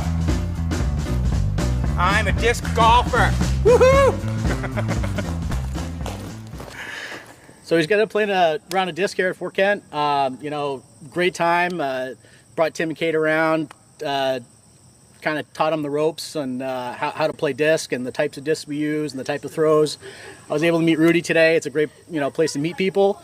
Just fun being in nature and hanging around with new people and having a good time. So definitely come up and play. It's a really good time, good workout. Absolutely. I didn't know this guy until today, and we'll definitely be coming out playing. Great for meeting people, great for getting out in nature, just good time all around. I'm really excited to have a disc golf course in Fort Kent. It's the course they've built here is just incredible. It's really hilly. There's a lot of diversity of shots, which is important for a quality disc golf course. It was all done with volunteer work, and yeah, I'm just thrilled to have it here. I'm not originally from Fort Kent, so it's really nice for there to be this sport, which I love here.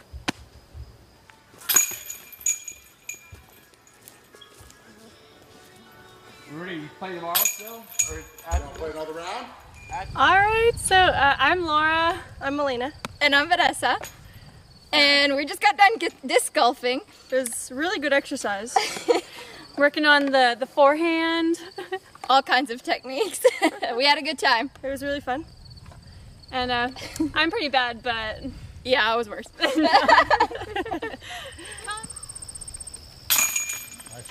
Hey Tim, how are you? Welcome to Fort Kent Outdoor Center. My name's Carl Terrio, the president of the center. We have this great new offering here called disc golf. A lot of people don't know what the heck that means. It's a game that you play just like golf. We got 18 holes, but you got something that looks like a disc, like a frisbee.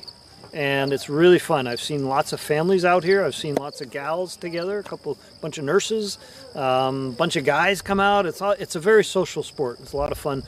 It is an exercise course because you do get out there and you need to climb a couple hills and go down a couple hills, but it would probably take you about an hour and a half to get around the whole course. Nothing really special. You just got to throw a disc in a catcher, and you take one shot, see how close you get. You take another shot, see how close you get. Same as golf. It's got pars on the course, par 4s, par 3s. It's a great time, especially on a day like today. It's a great time to get out and just be with friends and socialize and have a good time and get some exercise at the same time. So come on up to Fort Kent Outdoor Center. It's a new offering we have. We're just trying to get more people to use our facility. It's a great place. It's lots of fun, and especially with the leaves turning right now, it's a perfect time to get out and play.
We'll get that rolling shortly, keep you updated on that.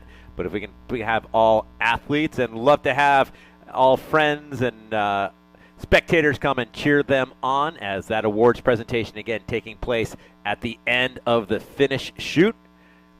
And we get underway with that momentarily.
All right, ladies and gentlemen, we are ready to go with the awards presentation for our Collegiate National Championships. This is a first ever, and we'll be starting with the men's. We'll then move on to the women's, and then we'll be presenting the team totals. We'll be calling the top 3 in each category to the podium as we get set to award these great athletes.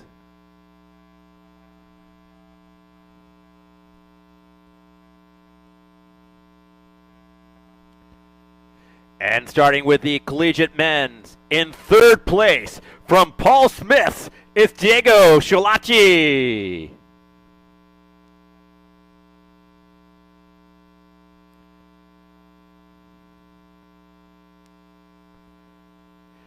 In 2nd place, also from Paul Smith, Aiden Rip.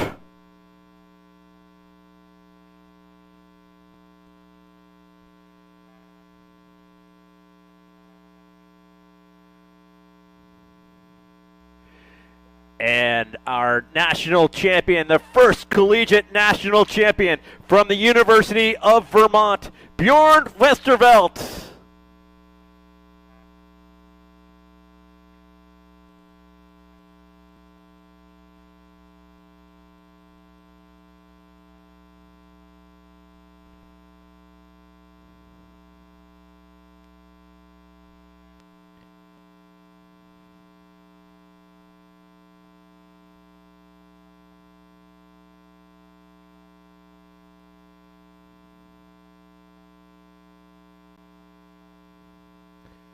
Congratulations to our top 3 men and all our collegiate men competitors. We'll now move on to the collegiate women.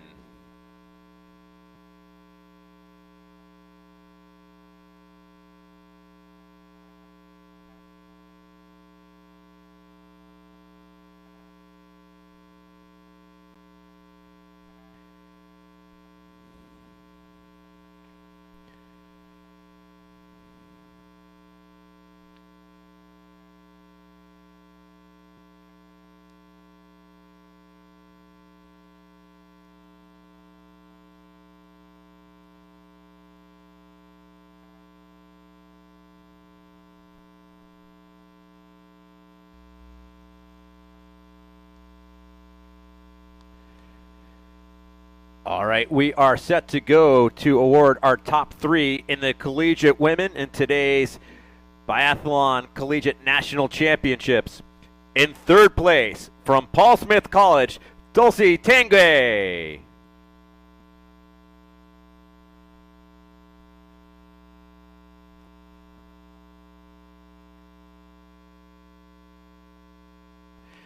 In 2nd place, from Dartmouth, Hannah Chipman.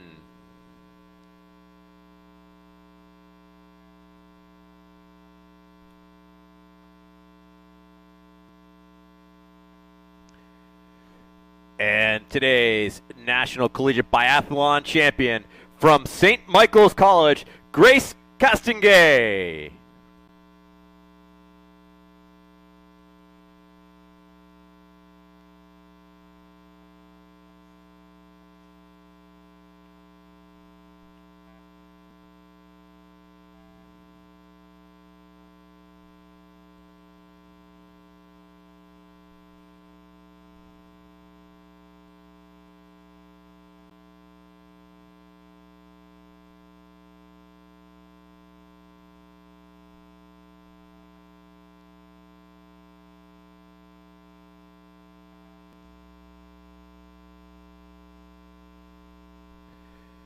Congratulations to our top 3 and all of our female competitors today in the first Biathlon Collegiate National Championships.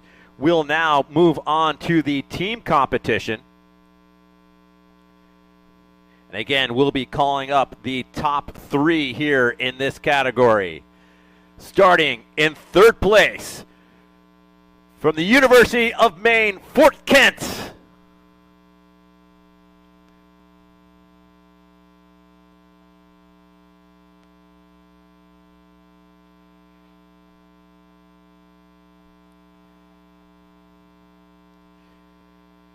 In second place goes to St. Michael's College.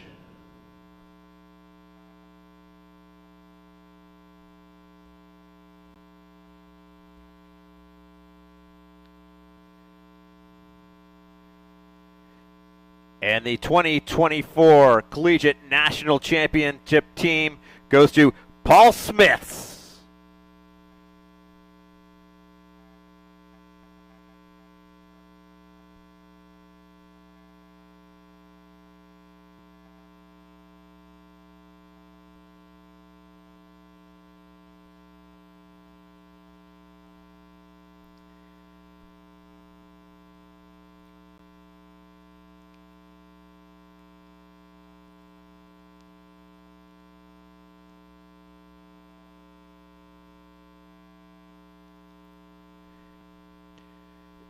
And congratulations to the first Biathlon National Championship class, the class of 2024. We look to see many of these championships in the future and hopefully seeing a larger field with each year. Congratulations to all the competitors that they all come forward to crowd the podium. As we get a big applause and congrats to these scholar athletes. Continue to pursue both their studies and their athletics. It's no small feat. So kudos to them. Thanks for coming and racing with us this weekend. And not only today, we know we'll be seeing these athletes again tomorrow as we move on to tomorrow's pursuit. And that completes that award ceremony. As we are looking at the clock right now, we're just past 6 minutes past 12. So we are just under 45 minutes to start. The zero is open. And we'll be back at you with more as we get set for the second race of the afternoon, the second set of sprints here at the Fort Kent Outdoor Center for the 2024 U.S. Biathlon National Championships.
There is a very special joie de vivre, love of life that you see and experience with the people here in Fort Kent. It's a wonderful place because of the energy of the people and the can-do attitude of the people and the beautiful seasons. The pace is slower here, the area is very safe, and as my children often remind me, they're very happy to have grown up here.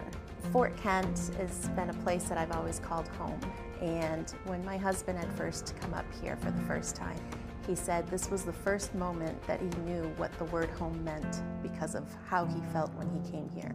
I don't think community is a strong enough word to describe Fort Kent. I really feel like it's a family. It's just a great place to grow up. I've had an opportunity to live in many different places, and one of the things that is most unique here is the way that the community comes together. The people are what make Fort Kent. They are always friendly and very helpful, and it's like being part of a big family here. I would say people up here are looking out for each other. It's not just that they're friendly, they'll wave to you or something like that, but people are genuinely interested in making sure that everybody in the community is doing well. Acadian culture is warm, welcoming, and that's kind of what makes the area special. Fort Kent's a community that provides so much opportunity for us. There's not too many places that you can go to where you can ski, you can golf, you can go to another country within 2 minutes. For people who are active in the outdoors, this is your Mecca. This is the paradise for you. The winters are awesome here in Fort Kent.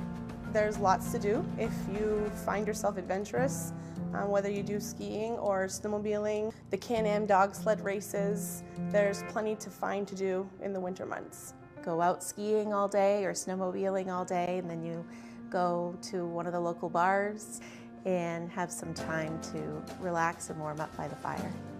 Snowmobiling is a big part of our winter industry, but all these snowmobile trails are converted to ATV trails in the summer, so there's hundreds, if not thousands of miles here in northern Maine. It's a lot of fun. Summers in Fort Kent are amazing. There's so many resources and lakes and rivers all around us, opportunities to go hiking, to go boating, to go fishing. There's just a nature's wonderland in our backyard, and we're very lucky to have that.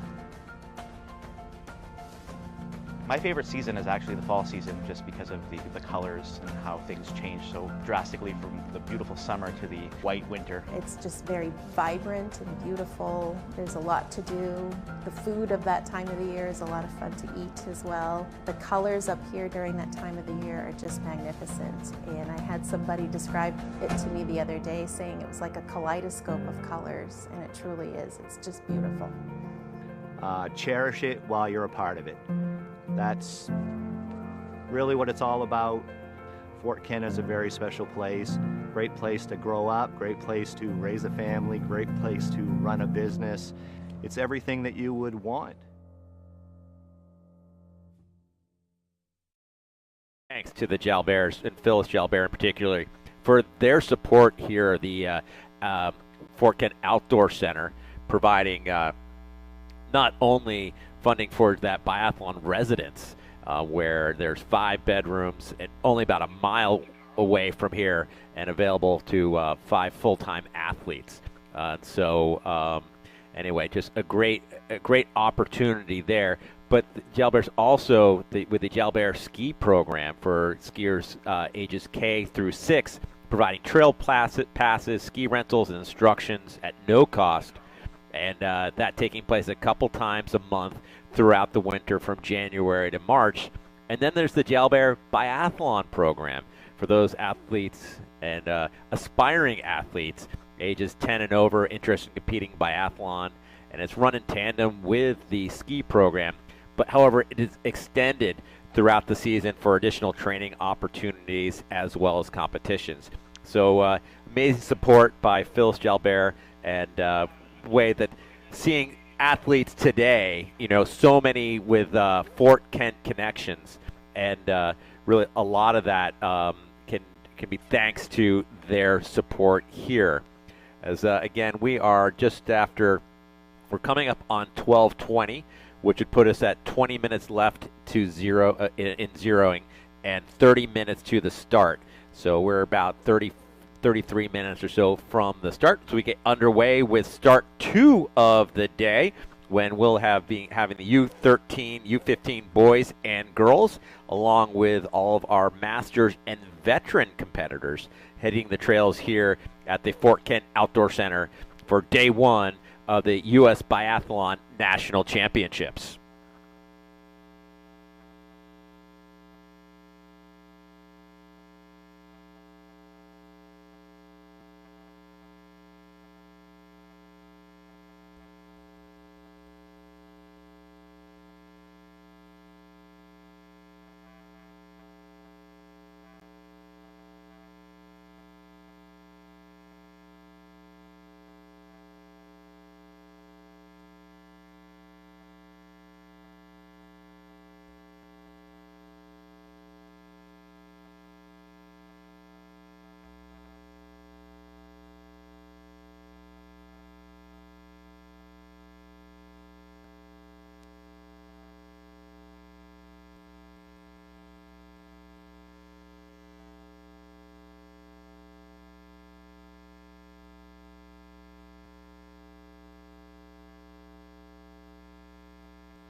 All right, it is 12:30, which means we are now 20 minutes away from the start. 20 minutes from the start, zeroing open for another 10 minutes, closing off at 12:40.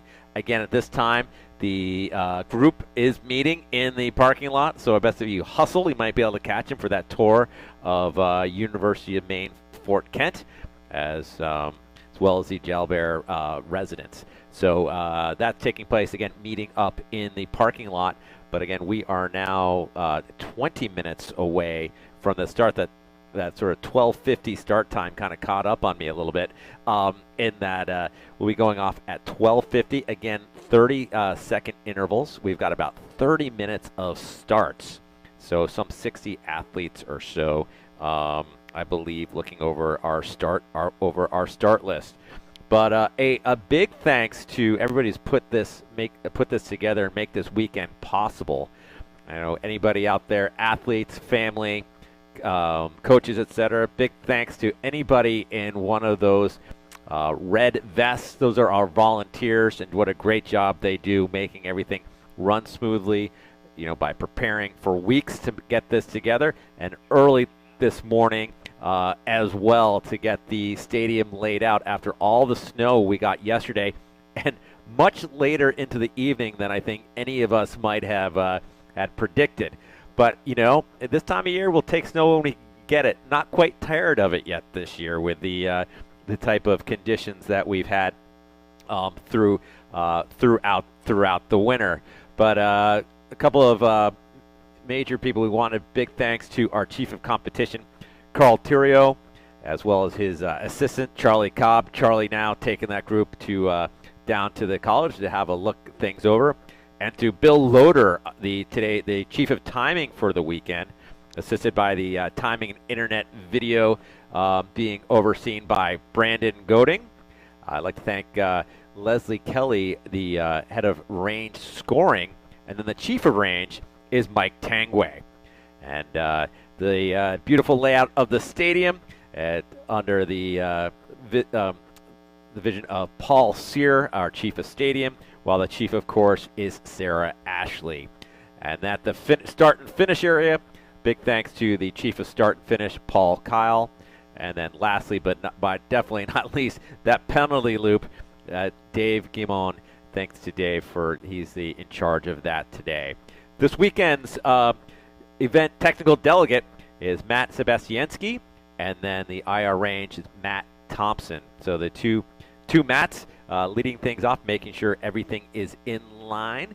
And we are now, as I said, less than 20 minutes. We're coming up on 15 minutes to that start, which means we have the range is going to be open for about another 7 or so minutes for zero.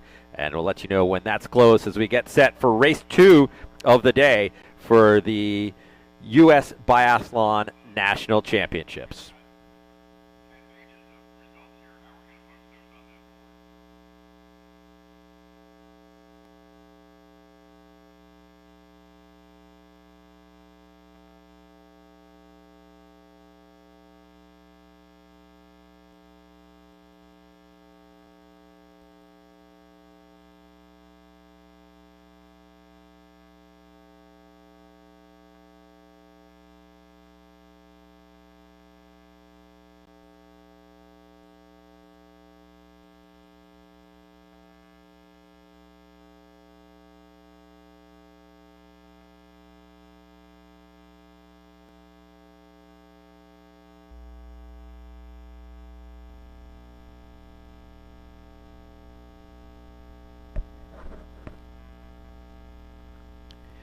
And just getting word that provisional results are being posted.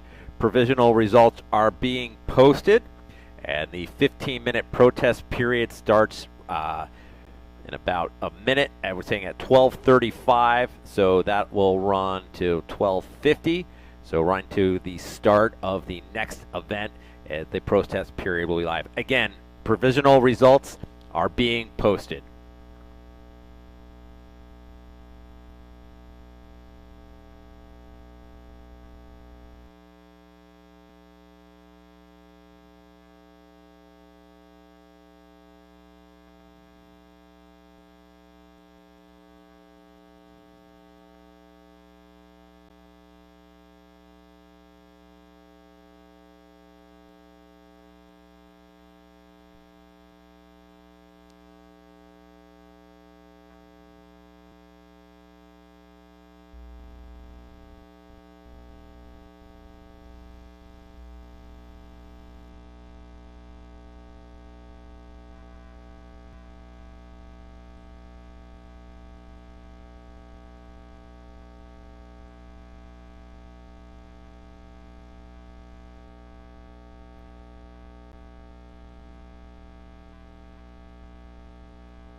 There is a very special joie de vivre, love of life that you see and experience with the people here in Fort Kent.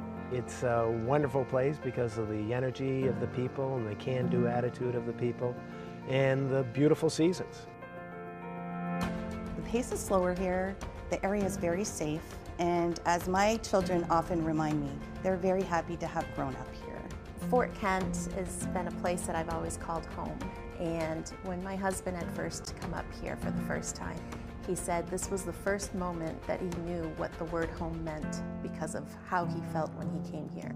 I don't think community is a strong enough word to describe Fort Kent. I really feel like it's a family. It's just a great place to grow up. I've had an opportunity to live in many different places, and one of the things that is most unique here is the way that the community comes together. The people are what make Fort Kent. They are always friendly and very helpful, and it's like being part of a big family here. I would say people up here are looking out for each other. It's not just that they're friendly, they'll wave to you or something like that, but people are genuinely interested in making sure that everybody in the community is doing well. Acadian culture is warm, welcoming, and that's kind of what makes the area special. Fort Kent's a community that provides so much opportunity for us. There's not too many places that you can go to where you can ski, you can golf, you can go to another country within 2 minutes. For people who are active in the outdoors, this is your Mecca. This is the paradise for you. The winters are awesome here in Fort Kent. There's lots to do if you find yourself adventurous, whether you do skiing or snowmobiling, the Can-Am dog sled races. There's plenty to find to do in the winter months. Go out skiing all day or snowmobiling all day, and then you go to one of the local bars and have some time to relax and warm up by the fire. Snowmobiling is a big part of our winter industry, but all these snowmobile trails are converted to ATV trails in the summer, so there's hundreds, if not thousands of miles here in northern Maine. It's a lot of fun. Summers in Fort Kent are amazing. There's so many resources and lakes and rivers all around us. Opportunities to go hiking, to go boating, to go fishing. There's just a nature's wonderland in our backyard, and we're very lucky to have that. My favorite season is actually the fall season, just because of the colors and how things change so drastically from the beautiful summer to the white winter. It's just very vibrant and beautiful. There's a lot to do. The food of that time of the year is a lot of fun to eat as well. The colors up here during that time of the year are just magnificent. And I had somebody describe it to me the other day, saying it was like a kaleidoscope of colors, and it truly is. It's just beautiful. Cherish it while you're a part of it. That's really what it's all about. Fort Kent is a very special place. Great place to grow up, great place to raise a family, great place to run a business. It's everything that you would want.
And we are 5 minutes away. We're 5 minutes to start as our first athletes begin lining up. We've seen a lot of athletes getting their chips. If you haven't done so, please do so as we are getting set for the second start of the day. The first athletes go out will be the U13-15 boys, and they'll be the first to go skiing here 3 laps around a 1.5 kilometer loop.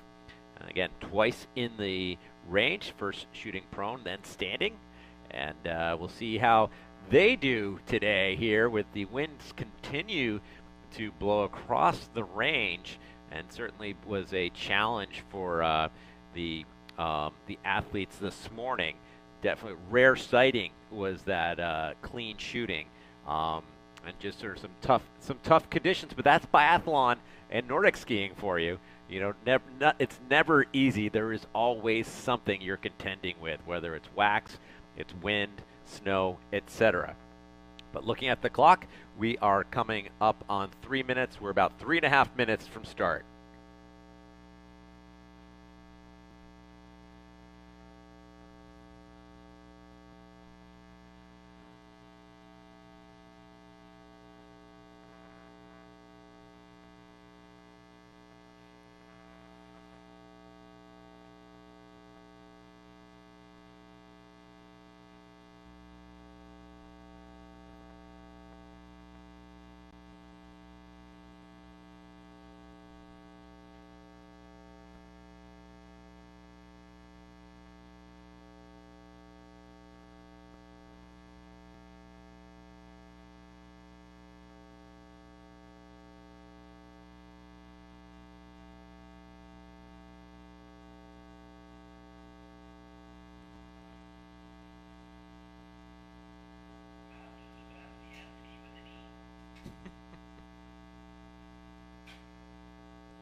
Ladies and gentlemen, we are now 2 minutes away from start. We need our top 3 bibs to make their way to the start line and line up so we get set to go for the second race of the day, sprint race number 2. First up will be the U13, U15 boys, with the first skier in the gate to go, the Cole Mini-Wheat Flint out of Anchorage, Alaska. He'll be the first skier to hit the trails here at the Fort Kent Outdoor Center. He'll be followed by bib number 102.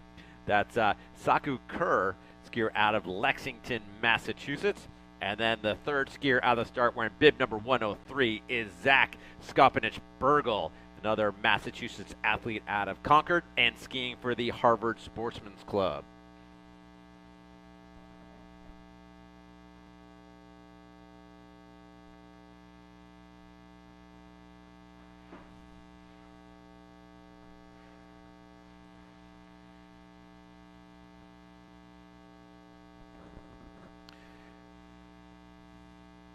And we are about 1 minute away from start. Our athletes will be getting their official starting instructions from the start crew there on the start line, watching the clock as our first skier is in the gate.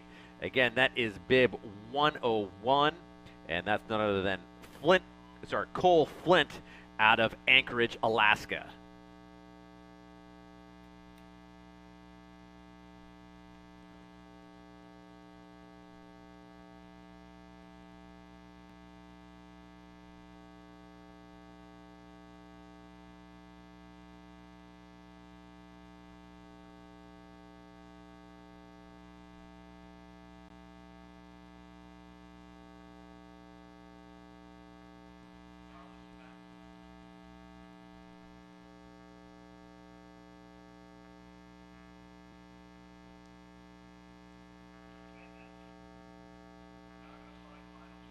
And we are underway. Our first skier is on course, and that is Cole Flint. Second skier in the start is Saku Kerr, 13-year-old out of Lexington, Massachusetts, 7th grader. And he'd be the second skier to head out on course.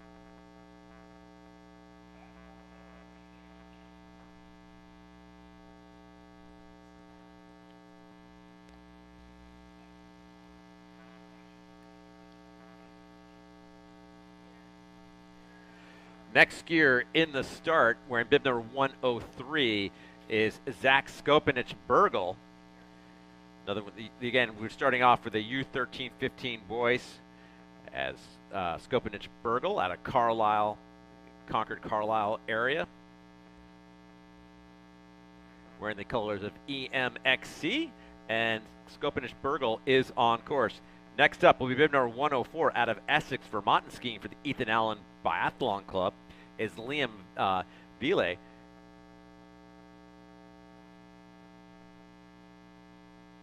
looks like that might be a scratch, so we'll have a little bit of a pause before our next athlete hits the trails.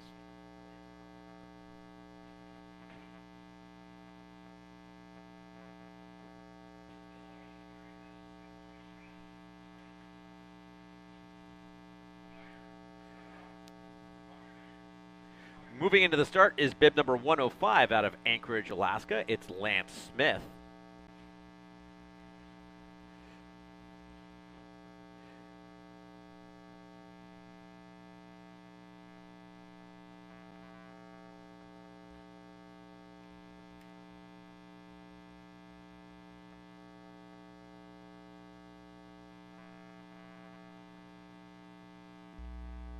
Next skier in the start, wearing bib number 106, is Declan Haltley out of New Haven, PEI, skiing for Biathlon PEI. So it's bib number 6. 10 racers, actually with that scratch, 9 racers in this U13, U15 boys wearing the cuff. We have one boy racer skiing, the younger wearing using the block. So they're able to use that when they're shooting. And again, our next skier in is Declan Haltley, bib number 106, and he is on course. Bib number 107 is Leif Helsted out of Yarmouth, Maine, and skiing out of the Fort Kent Outdoor Center. So heading north for his training. And what a tough drive it was yesterday in that weather. My car looked like a sea creature by the time I pulled into the parking lot here. But next skier up out of Yarmouth and on course, that is Leif Helsted. Bib number 108 in the start is Julian LaFontaine out of Concord, Massachusetts.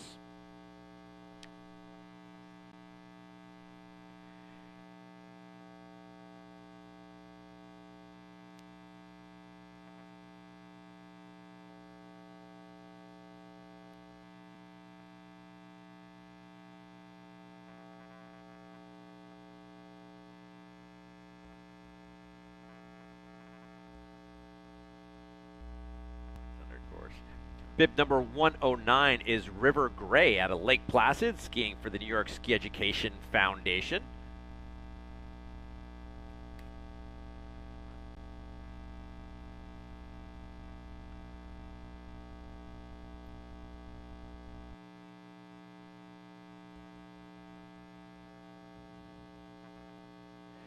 So River is on course. He'll be followed by number 110. And that's Isaac Fellows out of Etna, New Hampshire, in the Hanover area, attending Hanover High School.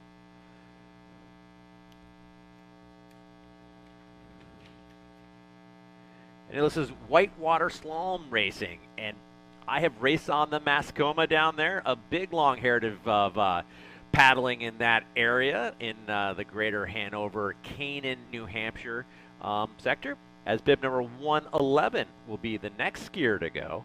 And that's Bowman Sotheby.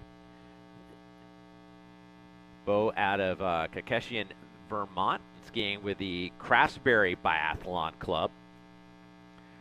Listing mountain bike, hockey, and alpine skiing as some of his other sports interests. We were talking earlier how important alpine skiing is for Nordic skiing, really, for the ability to descend and manage those turns and so forth. Just so valuable. So bib number 112 is now in the gate, bib number 112, and that's Adelaide Pritchard out of Montpelier, Vermont. Again, another skier skiing at the Craftsbury Biathlon Club. So drawing from all over the state is Craftsbury, with Adelaide now on course. Bib number 113 will be the next skier to go. That's Claire Engen. Engen out of North Rustico, PEI. So again, while it's a national U.S. National Championships, an international affair, lots of Canadian friends coming down to join, as well as a number of Norwegians coming over to compete, who's skiing earlier today. Life goal: compete in the Canadian Games. Claire lists, and Claire is on course. Bib number 113. Next up will be bib number 114, and that is Amelie Pratt out of Wolcott, Vermont. And again, another Craftsbury Biathlon Club, 8th grader. And let's have first place in the pursuit in Lake Placid earlier this year. So lots of good things to come ahead for Amelie, as she'll be the next skier to head out on course. Behind Amelie will be Lillian Sutterby, bib number 116.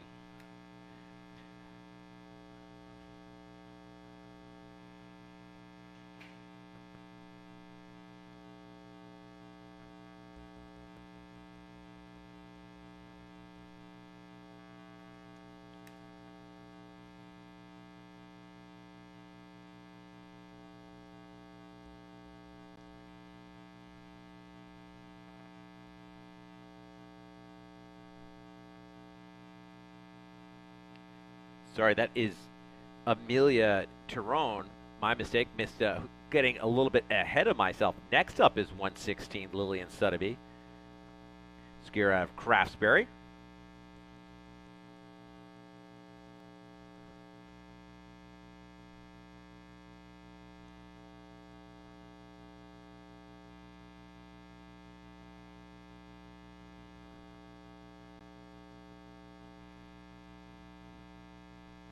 Moving to the start, bib number 117 is Hazel Morton Lynch out of Plainfield, Vermont.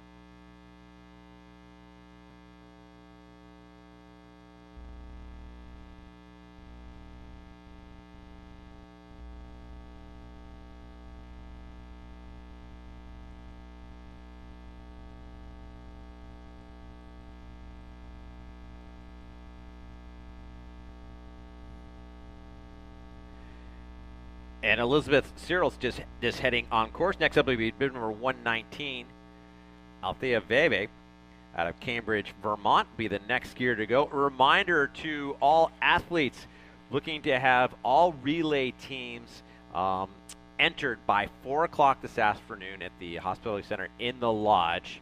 So by 4 o'clock, we need to have all those relay teams entered.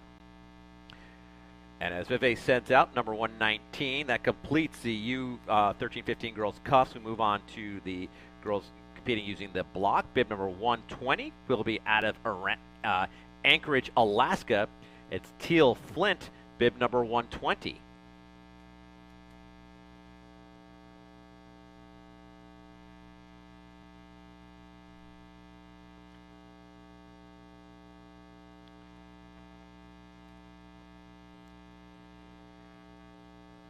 Next skier in the start, we're in bib number 121 out of Quebec.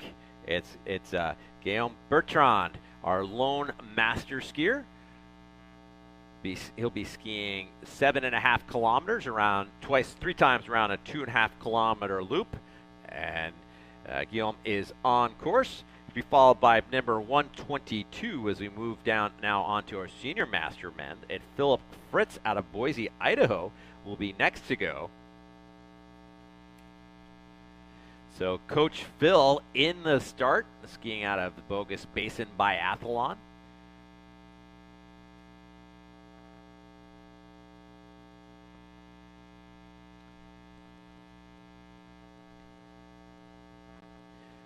So Phil is on course. He'll be followed by bib number 123, Matt Michaud out of Fort Kent. And definitely been a huge influence here on this skiing community as Michaud getting set to go, bib number 123.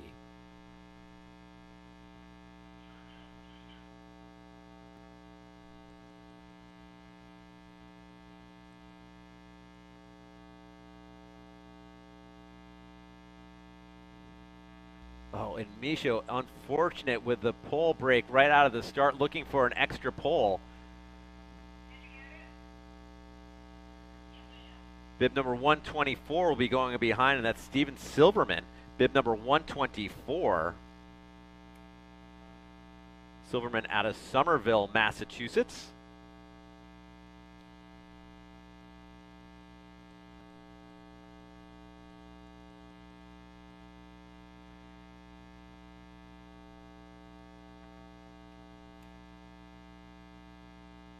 Peter Vall will be the next skier to go, bib number 125 out of Essex, Vermont.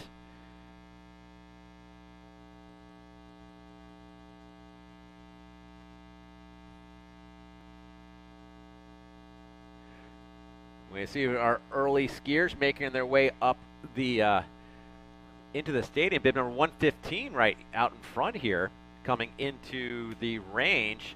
That's Amelia Terone, bib number 115.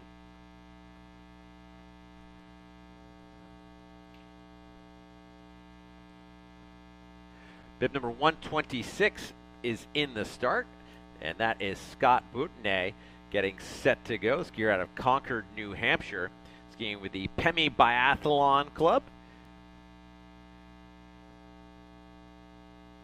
Bib 127 moving into the start. It is blustery out there this afternoon with Jim Becker, the senior masters men, getting set to go, skiing out of Crosscut Mountain Sports Center out of the Greater Bozeman area, residing just east of Bozeman in Livingston, Montana. A great facility they have up there in at Crosscut. Bib number 128 moving into the start is Matthew Meyer. Meyer out of Skeboygan, Wisconsin, and skiing for the Wisconsin Bay Nordic Aryans as he's getting set to go. Bib number 128. Again, these are our masters men, and Meyer is the last of this group of 7 athletes, as then we'll move into our veteran men with bib number 129 moving into the start. Out of Rice Point, it's Ed Thean, bib number 129 moving into the start.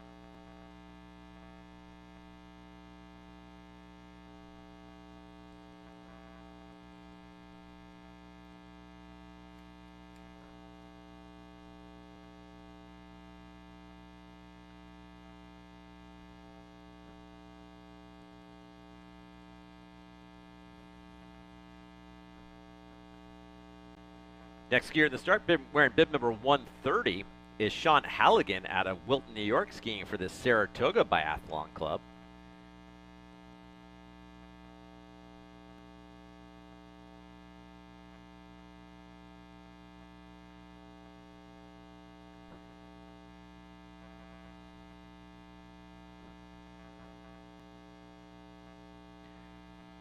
Oh, it looks like some clean shooting out there on the .16.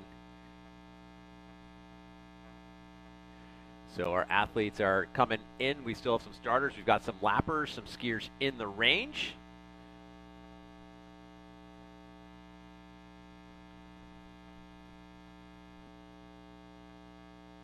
Bib 131 is in the start and getting set to head out. That's Hugh Pritchard, skier out of Montpelier.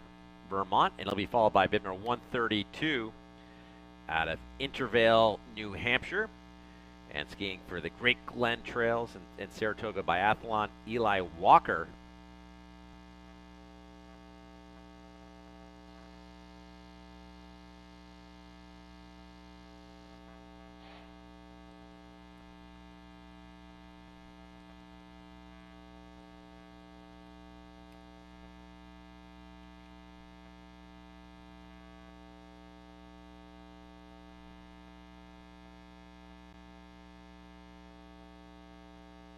Walker headed out. Bib number 133 moved into the start out of Burlington, Vermont. Brad Ketterling getting set to go. Ket skiing with the Ethan Allen Biathlon Club.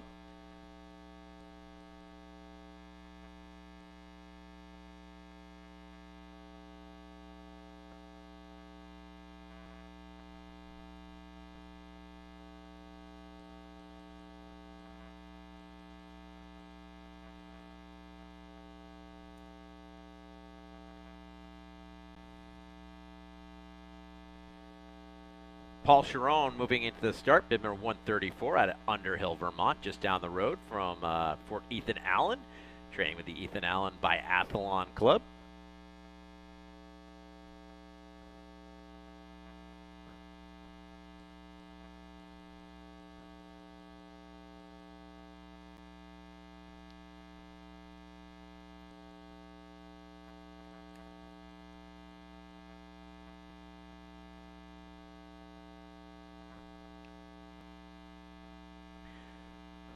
And Paul Giroux moving into the start, skier out of Stratford, Prince Edward Island. And G-Rocks is on course. We have a quick break as we do have a scratch. Our next skier to go in about 1 minute, it'll be bib number 137, Brian Dooley. Dooley hailing out of Waterbury, Vermont. And again, skiing out of that robust Ethan Allen Biathlon Club. Hosted Summer Nationals. That'll be our first skier across the line. Bib number, so quick on that, on these youth skiers. Bib number 101, that's Cole Flint for the first skier out of the start. So we do have some athletes finishing, snuck in there to obviously some quick skiing and some sharp shooting out there for Cole Flint. Again, bib number 137 is now in the start. That's Brian Dooley.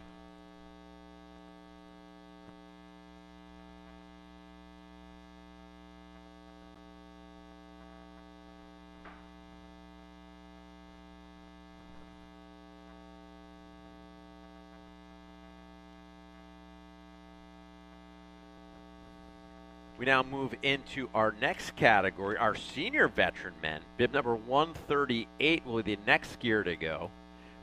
Paul Quinlan. Quinlan out of Atherton, California, and skiing with that Auburn Ski Club. Well represented here for the U.S. Biathlon Nationals. As Quinlan heads on course, he'll be followed by bib number 139, and that's Pavel Dvorak out of Essex Junction, Vermont.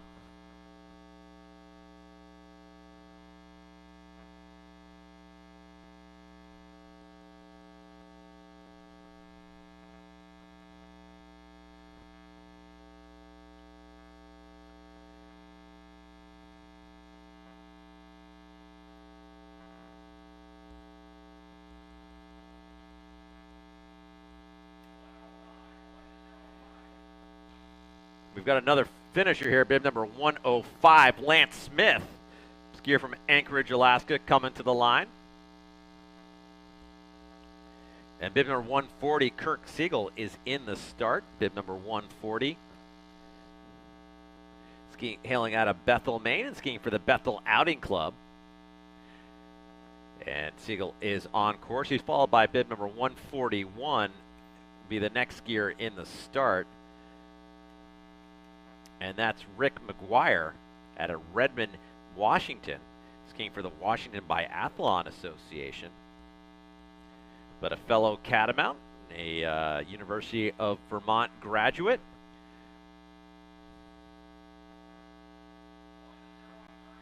And we've got a bib number 103 coming through. Zach Skopanich-Burgle, the skier out of wearing the colors of EMXE and skiing for the Harvard Sportsman's Club. And bib 102 coming to line as well. That's Saku Kerr. Looking at the start, we've got John Whitmer out of Williston, Vermont, bib number 142, getting set to go.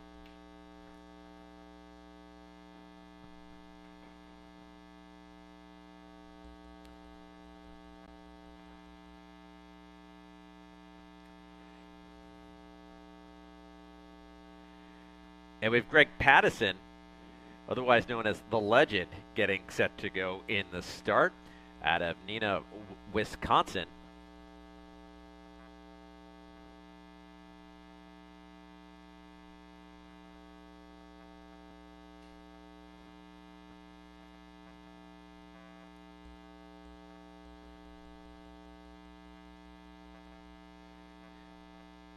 So we'll have a little bit of a break after Pattison as we had a scratch. Bib number 145 will be the next skier to go. Another skier out of the Bethel area, out of Newry, the home of Sunday River Resort.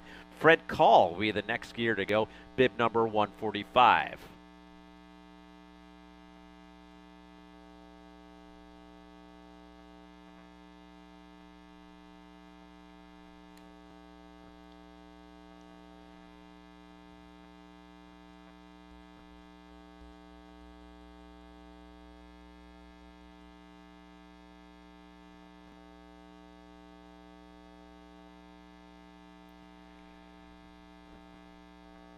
Call getting set to go, hailing out of the Bethel area. Again, he lists the Bethel Village Trails, also one of my favorite trails, as well as Snow Mountain Ranch. What a fantastic facility that is in the Winter Park areas. As we have a couple of a bunch of finishers coming in. Bib number 110 was the first one across there, Isaac Fellows, as 107 comes across the line as well, and that's Leif Helsted. Missed those couple of those. Just a big group of skiers making their way across the line in that U13, U15 boys category. There'll be another skier on the start heading out. Bib number 146, that's Jim Ketterling out of Douglas, New Brunswick. And that'll complete our senior men, senior veteran men. Now we'll go into the second classification of senior vet men, with John Valera, bib number 147, will be the next skier to go. Skier hailing from Windsor, New Hampshire, and skiing for the Windsor Biathlon Club.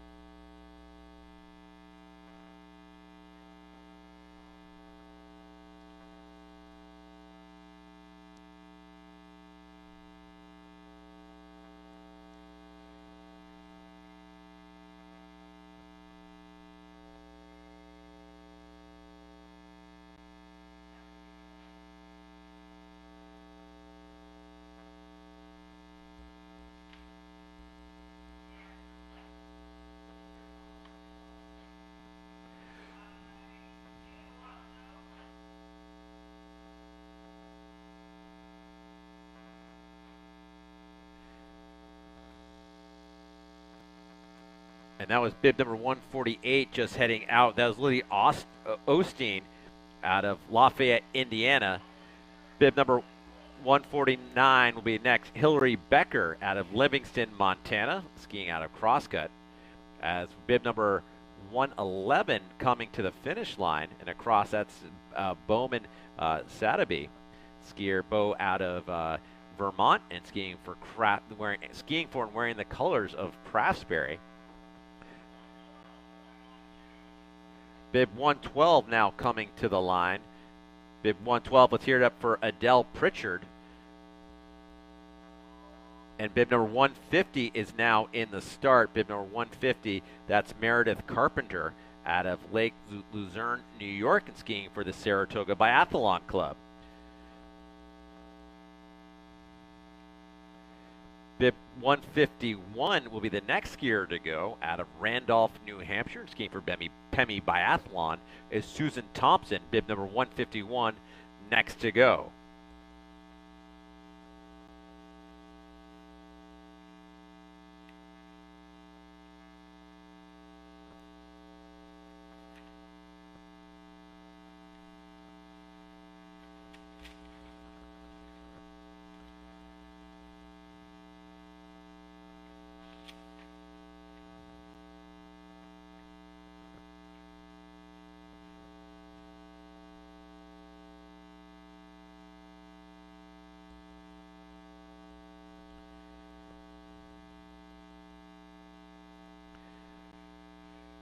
Bib 152 just heading out. It's Meredith Hill out of Ann Arbor, Michigan, skiing for the Blackhawk Ski Club. Next up in the start is bib number 153, Kari Underhill. That I looking like a little bit of an L on my screen. Apologize for that, Kari. But he also said here you haven't earned a nickname yet. We'll see if we can work on that this weekend. It will not be Carl. So Carrie Underwood next to go, and she is underway. Bib number 115 now coming to the line. That's Emily Terone, the skier out of Craftsbury.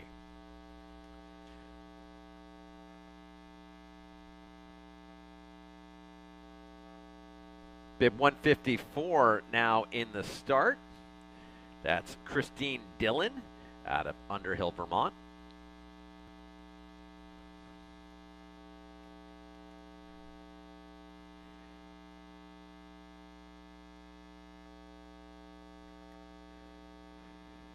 .155 moving in the start, getting set to go. Jenny Boutonnet out of Concord, New Hampshire, skiing for the Pemi Biathlon Club.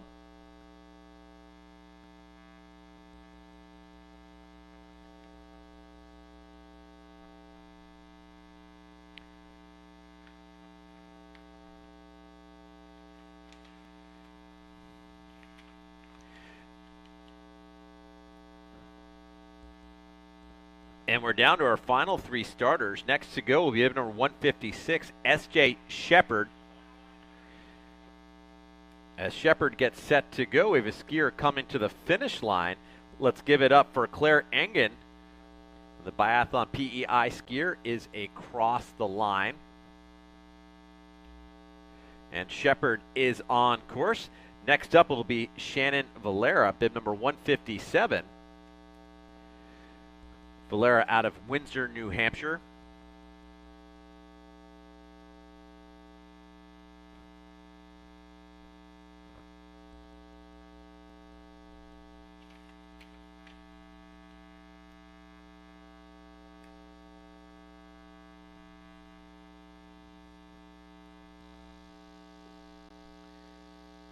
Valera heads on course as we move into the start. Getting set to go is Mary Stusser.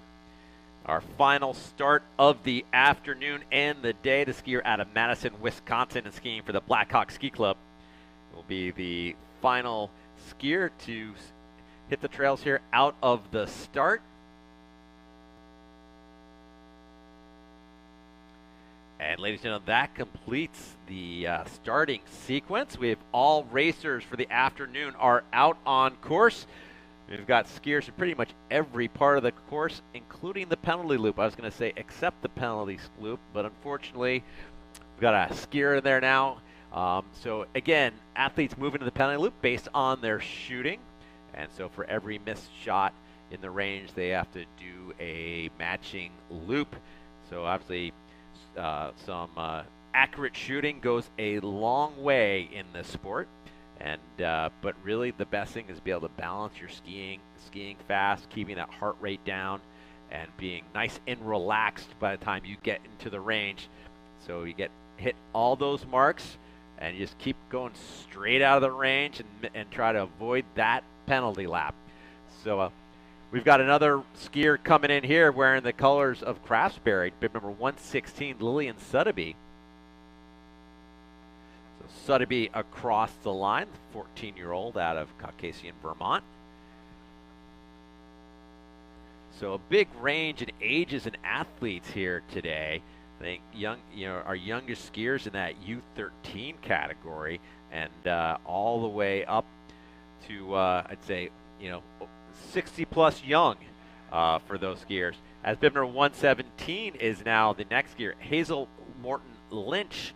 The next skier to come in, skier out of Plainfield, Vermont, skiing for Craftsbury Biathlon Club. Careful. Sports interest, Brazilian Jiu-Jitsu. So Morton Lynch, also interested in music and art, and finishing up her event of the afternoon. Again, these times from today will be pulled over towards tomorrow into the pursuit, where all the athletes within 4 minutes of the winning time will go out based on how they did today, and the rest of the field will going out in a mass start behind them. As bib number 114, Amelie Pratt out of Wolcott, Vermont. And again, another skier in the wearing the colors of Craftsbury Biathlon across the line. The Susan Dunkley as her favorite skier. Dunkley definitely, I think, hit the most amount of votes for favorite skier amongst our athletes, based on the questionnaire that we sent out to them all ahead of this weekend's event. So anyway, so Pratt is in. Still lots of skiers to come. We've had about a dozen or so across the line thus far. As I think we have all the U13, 15 boys are in. A couple more of the U13, 15 girls before we start to see some of our master skiers make their way back into the stadium and towards the finish line.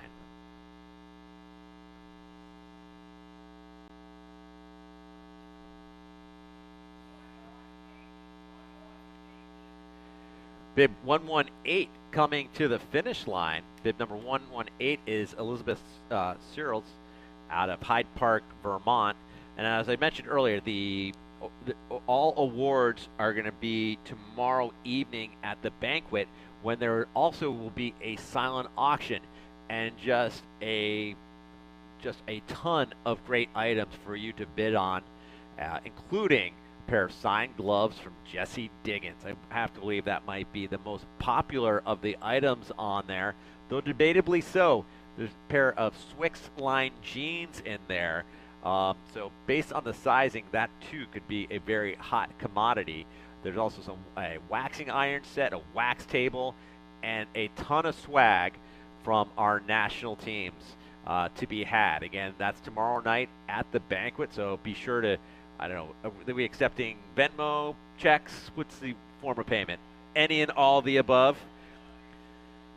So anyway, bib number 119 now coming to the finish line. And that's Althea Vebe coming in, completing her competition for the day. But again, just a reminder, tomorrow night, a great silent auction taking place at the banquet. We're coming up on 1:30, a little bit before that currently. Reminder to all teams, be sure to get your relay team listing in before 4 o'clock today. We need to have all your teams in. You can drop off that team list in the lodge at the hospitality table. So within the lodge at the hospitality table, that's where to hand in your relay team list. And you need to do so before 4 o'clock today.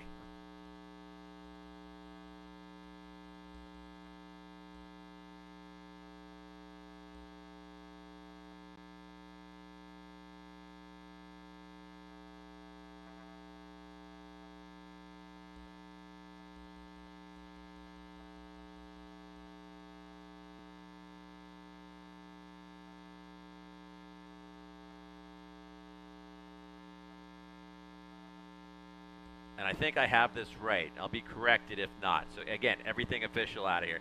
If you do not have a team, one will be made for you and assigned, and they'll let you know about that before Sunday's event. And Sunday being relay day. Bib 120 now coming towards the finish line. Bib number 120, and that is Teal Flint. Skier out of Anchorage, Alaska.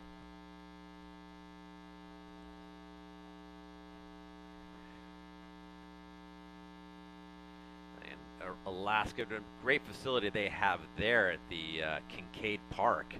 I have some fond memories from junior national skiing there, and not running into, but coming upon a moose in the middle of the trails there, which I've since learned many people have had that similar experiences there. And I'm sure that has happened here at least once to one or two people. But again, a great facility there, and lots of great skiers. So glad to have so many athletes represented from all over the country.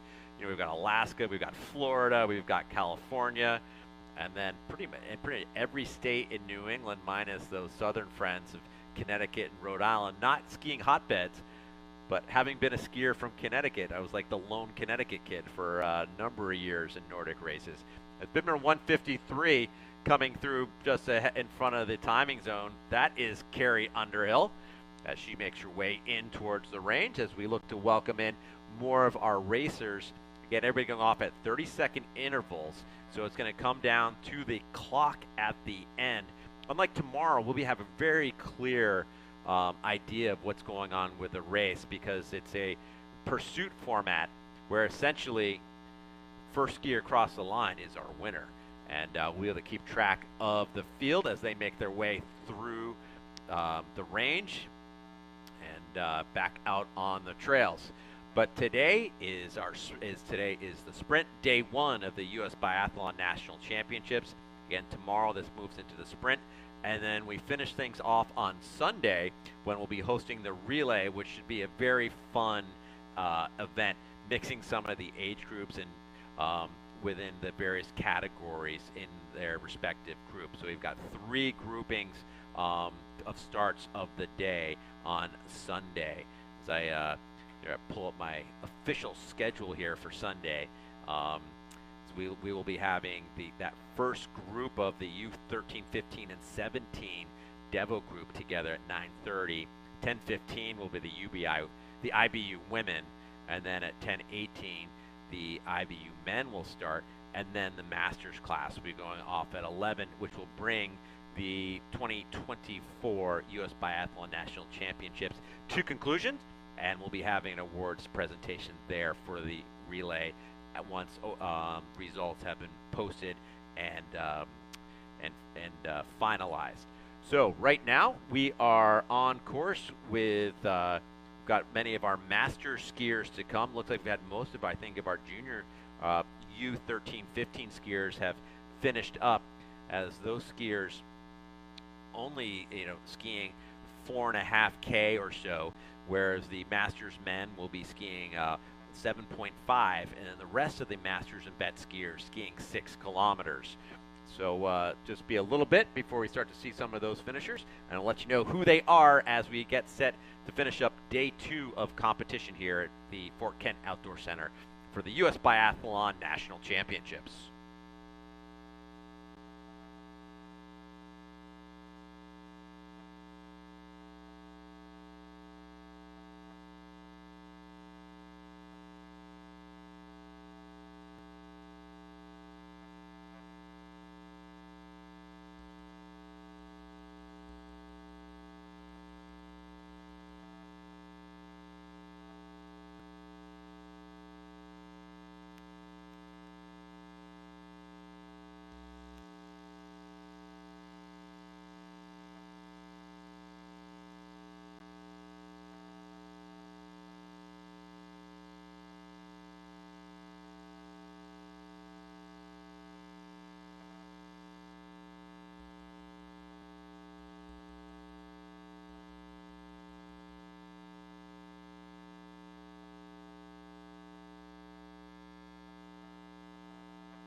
And Guillaume Bertrand across the line, bib number 121, our lone masters men finishing up.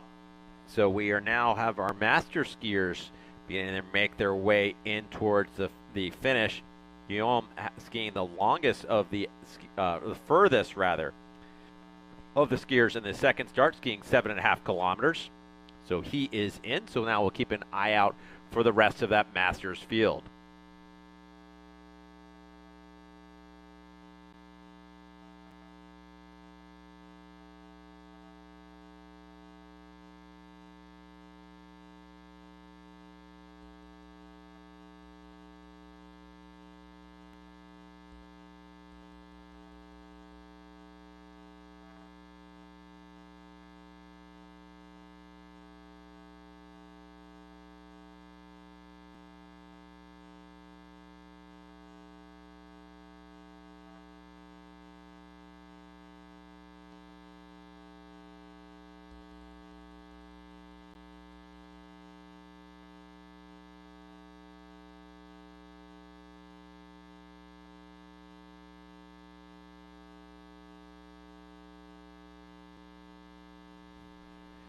So a number of skiers in that penalty lap. It looks like Talladega Speedway there with so many skiers turning left around there. Now a few heading out towards their next lap. Again, these skiers are doing 3 laps around this course in respective distances. I think we're down to all masters, so all of these skiers currently skiing a total of 6 kilometers, 3 times around this 2-kilometer loop. Again, we have our first masters skier in the masters men's category, so we should look to have our first senior masters men in very shortly.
And we have a finisher, 125, Peter Weil across the line.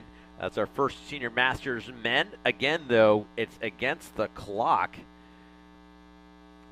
You know, though he started out 4th in, he was a minute and a half back from that first starter. So looking like a good time for Reveal as we will start the clock. Scott Boutenay went 30 seconds behind him. Jim Becker a minute, and then Matthew Meyer another minute and a half based on that interval start. So looking at the clock, it's about 20 seconds have clicked off. So Boutenay not in sight at this point, so it looks as if this is all unofficial, that Val will continue to that lead in the senior masters men.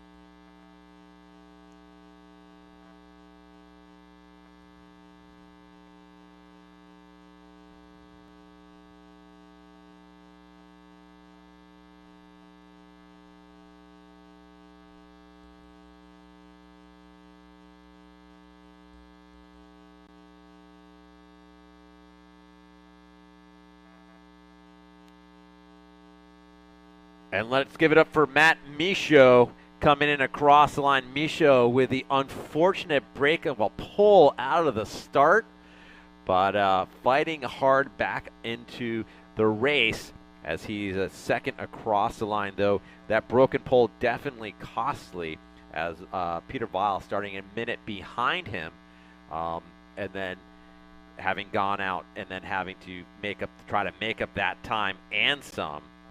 So we look out, waiting for the rest of that field to make their way towards the finish line.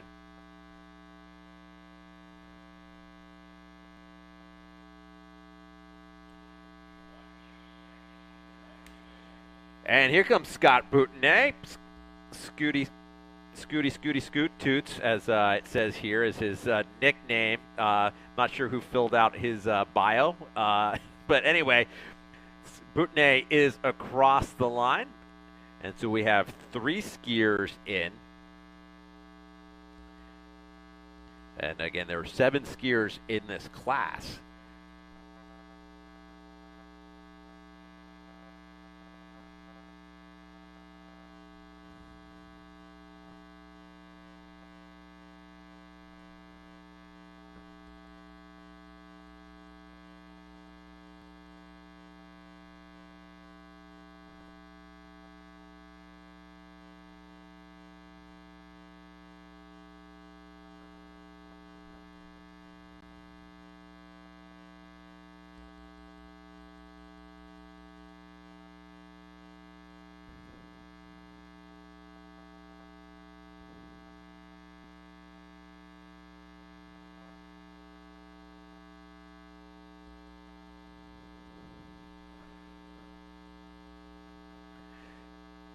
And some tough conditions out there for our skiers. The wind just so blustery. So we see these snow devils pick up as they come across the area. And we have bib number 127, Jim Becker, now coming to the finish line. The skier out of Livingston, Montana. Skiing out of Crosscut Mountain Sports Center. And so he is in. And the Bridger Foundation, Ski Foundation, does a great job there. Andy Newell, etc. They're heading things up, and a couple friends with kids in that junior program, a very strong program they have there in the greater Bozeman area.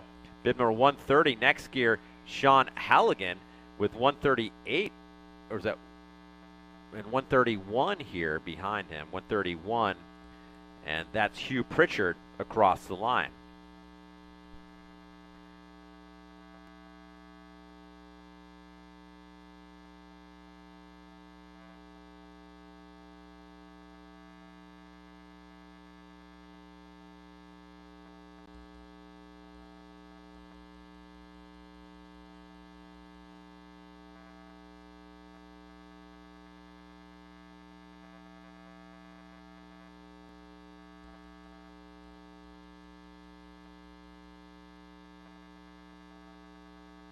So likely to have another 30 or so athletes still out on course. We have another skier here to turn in for home.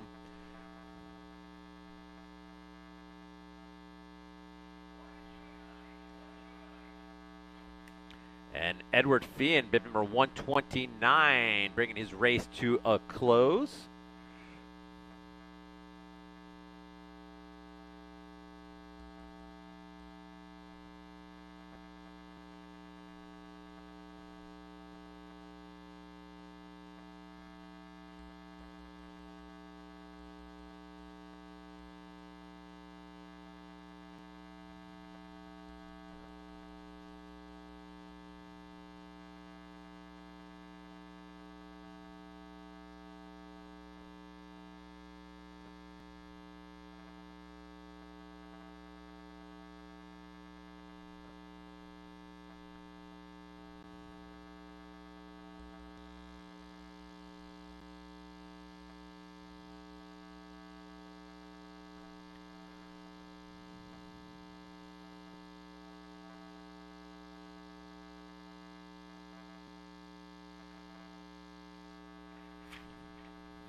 And bib 128, Matthew Meyer across the line.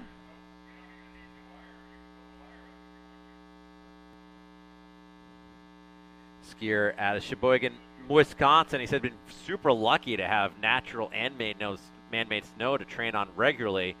I'd say you are lucky.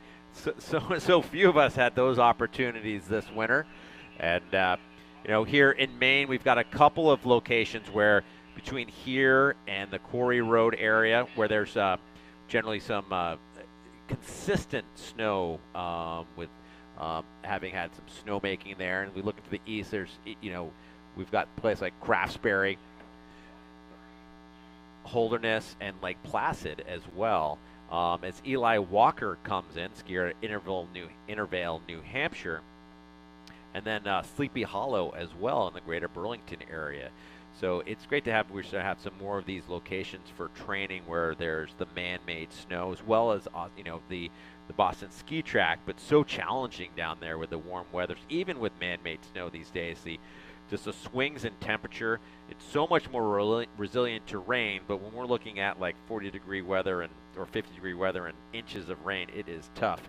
And I tell you, as a coaching middle school skiing down in the greater Portland area, it is, I would say tough sledding, but there wasn't even much sledding going on. A lot of ice skating, roller skiing, and games, and etc. But definitely, hope maybe next year Mother Nature will make up for the last 3 years, and we'll have a great snow year of some fantastic skiing everywhere everybody wants it. But for now, it's great to have winter back, even though it is spring, which is so crazy. I couldn't believe that Monday was the first day of spring. I was like, are those supposed to happen on 21st? But anyway, we are 3 days into spring, and it feels like midwinter. But that's life in the county, so to speak. And it's fantastic to have these consistent snows, because I know if we were any further south, this would be a tough competition to host, regardless of having a range or not. But again, we are in the middle of our Masters event. We're coming up on 1:45, so we've been going on for almost an hour. The first start for the second race skiers going off at 12:50. And we begin to wind things down here for the the first day of competition for the U.S. Biathlon National Championships. Looking towards tomorrow, and as things currently stand, first off, though, we have a finish here. Bib number 154 coming to the line. That's Christine Dillon, as well as bib 124 just behind her. That's Steven Zimmerman. The Zimmerman out of Somerville, Massachusetts. As I was saying, looking towards tomorrow's schedule, we kick things off at 9 a.m. with a mass start. Again, true pursuit, meaning you go off based on how you did up until 4 minutes. All athletes who are 4 minutes plus behind the leader in their category will go off in a mass start. So at 9 a.m., the senior and junior men, 9:10 with the youth men and para. And then we'll move into the senior junior women at 10, 10:10 with the youth women. And then the U17 boys go off at 11. And 10 minutes later, the U17 girls. That'll be the first start of the day. And the second start of the day kicking off at 1:30 with an interval start, just based off of raw placements in the Masters and U13-15 boys and girls. So looking at things and continue to sort of roll around here, the range as blustery as ever, those red flags going every which way, making very complicated, blowing one direction at one end of the range and another at the other, and just what a crazy thing to have to deal with. And down a range, it's only 50 meters, 164 feet from the shooting position to the target. So to have that much just a change in winds is pretty amazing. Having been in another sport where wind played a big part of it, and as unfair as that is, having been a Nordic combined skier, wind just plays such a big part in these two sports. And people would always say, Nordic combined, is that with the shooting? I was like, no, it's actually Nordic confused. We were with ski jumping. But everybody always talks so highly and love biathlon. People who don't know the sport, every time I talk to them and they ask, I heard you were a skier, and I'd say, a Nordic combined skier. They're like, is that with shooting? And the idea of biathlon, and love watching it at the Olympics. And, I think all of us who've skied and sported at a fairly high level, that like the Olympics are only every 4 years. There's racing going on all year round. So a couple more athletes across the line. Bib number 135 there is Paul Giroux, just finishing up his event there. And I believe the other one might have been missed that other bib on that other skier. Bib number 134 now coming to the line. This is Paul Sharon out of Underhill, Vermont. So they are now coming in hot and heavy now. Susan Thompson, bib number 151, I believe our first senior masters woman. And as we bib number 149 coming in towards the finish line, let's give it for Hillary Becker, the skier out of Livingston, Montana. Bib number 139, Pavel Dvorak out in front and across the line. As bib 150 crosses Meredith Carpenter, the skier out of Lake Luzerne, New York, and skiing for Saratoga Biathlon. So a flurry of skiers across the line. But looking out, we still see some skiers in the stadium. I see a couple more on the climb behind the timing building in the stands. As we look out, the winds continue to howl and blowing snow. The range looks empty at this point, but we still have skiers on course. As bib number 133 is the next skier, Brad Ketterling, skier out of Burlington, Vermont, makes his way to the finish line.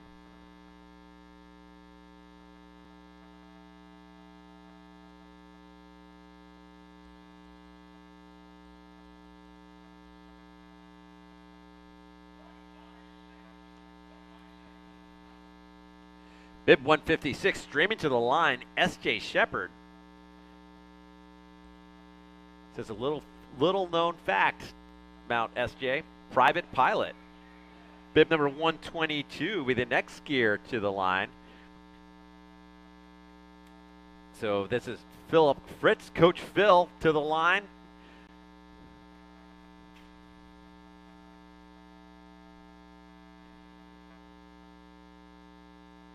And it's amazing how in life you become coach.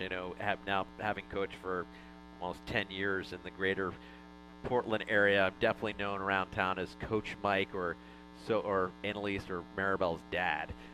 Definitely take on whole new lives we do as our lives progress. And bib number 140 is the next skier in, Kirk Siegel out of Bethel and skiing for the Bethel Outing Club. And Kirk bringing his race to a close.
And Lizzie Osteen coming to the line, the skier of Lafayette, Indiana.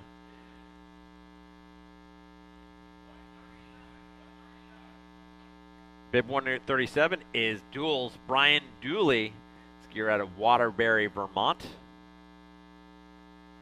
The beekeeper and maple syrup producer across the line. Bib number 142, the next skier in, John Whitmer, skier out of Williston, just outside of Burlington, and skiing with the Ethan Allen Biathlon Club. So Whitmer is cross line as we had a group of skiers now the extreme in. Bib number 157 is the next skier. That's Shannon Valera, the skier out of Windsor, New Hampshire.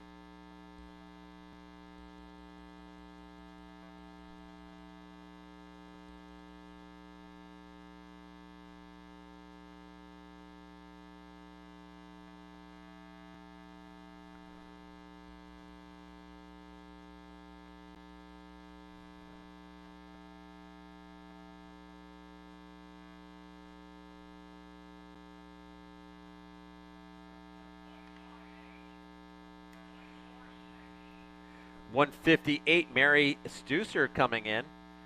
And bib number 146, Jim Ketterling as well.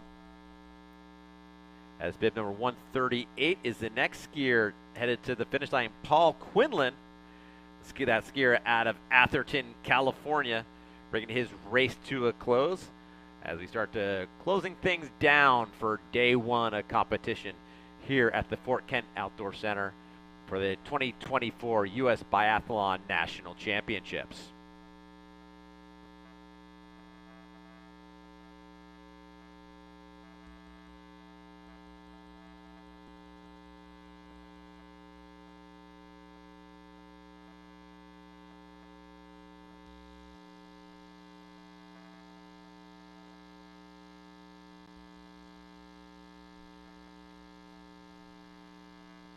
Bib number 152, Meredith Hill, finishing up.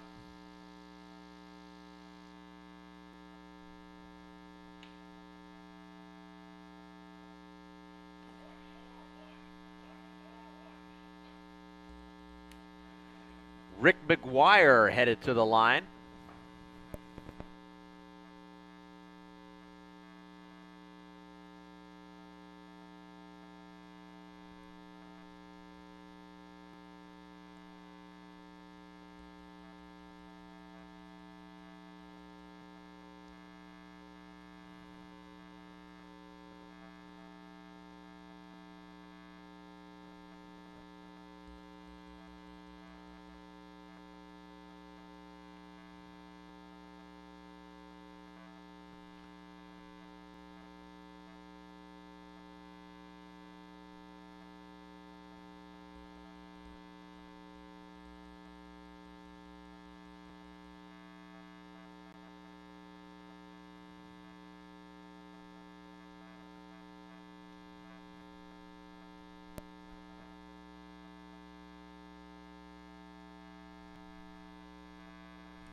And Carrie Underwood, bib number 153, coming to the finish line.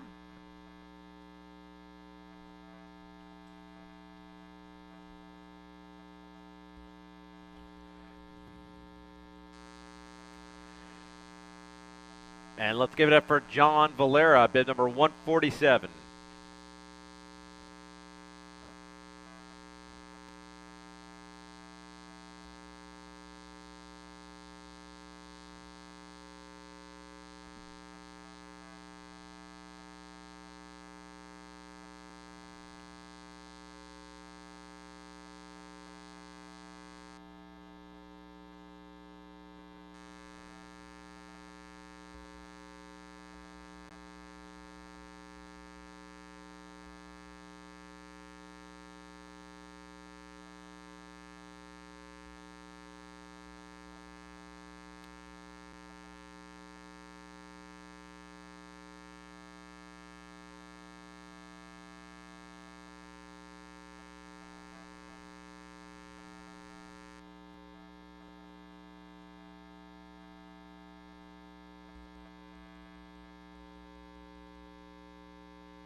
And we have a skier coming to the line. Let's give it up for Jenny Boutonnet.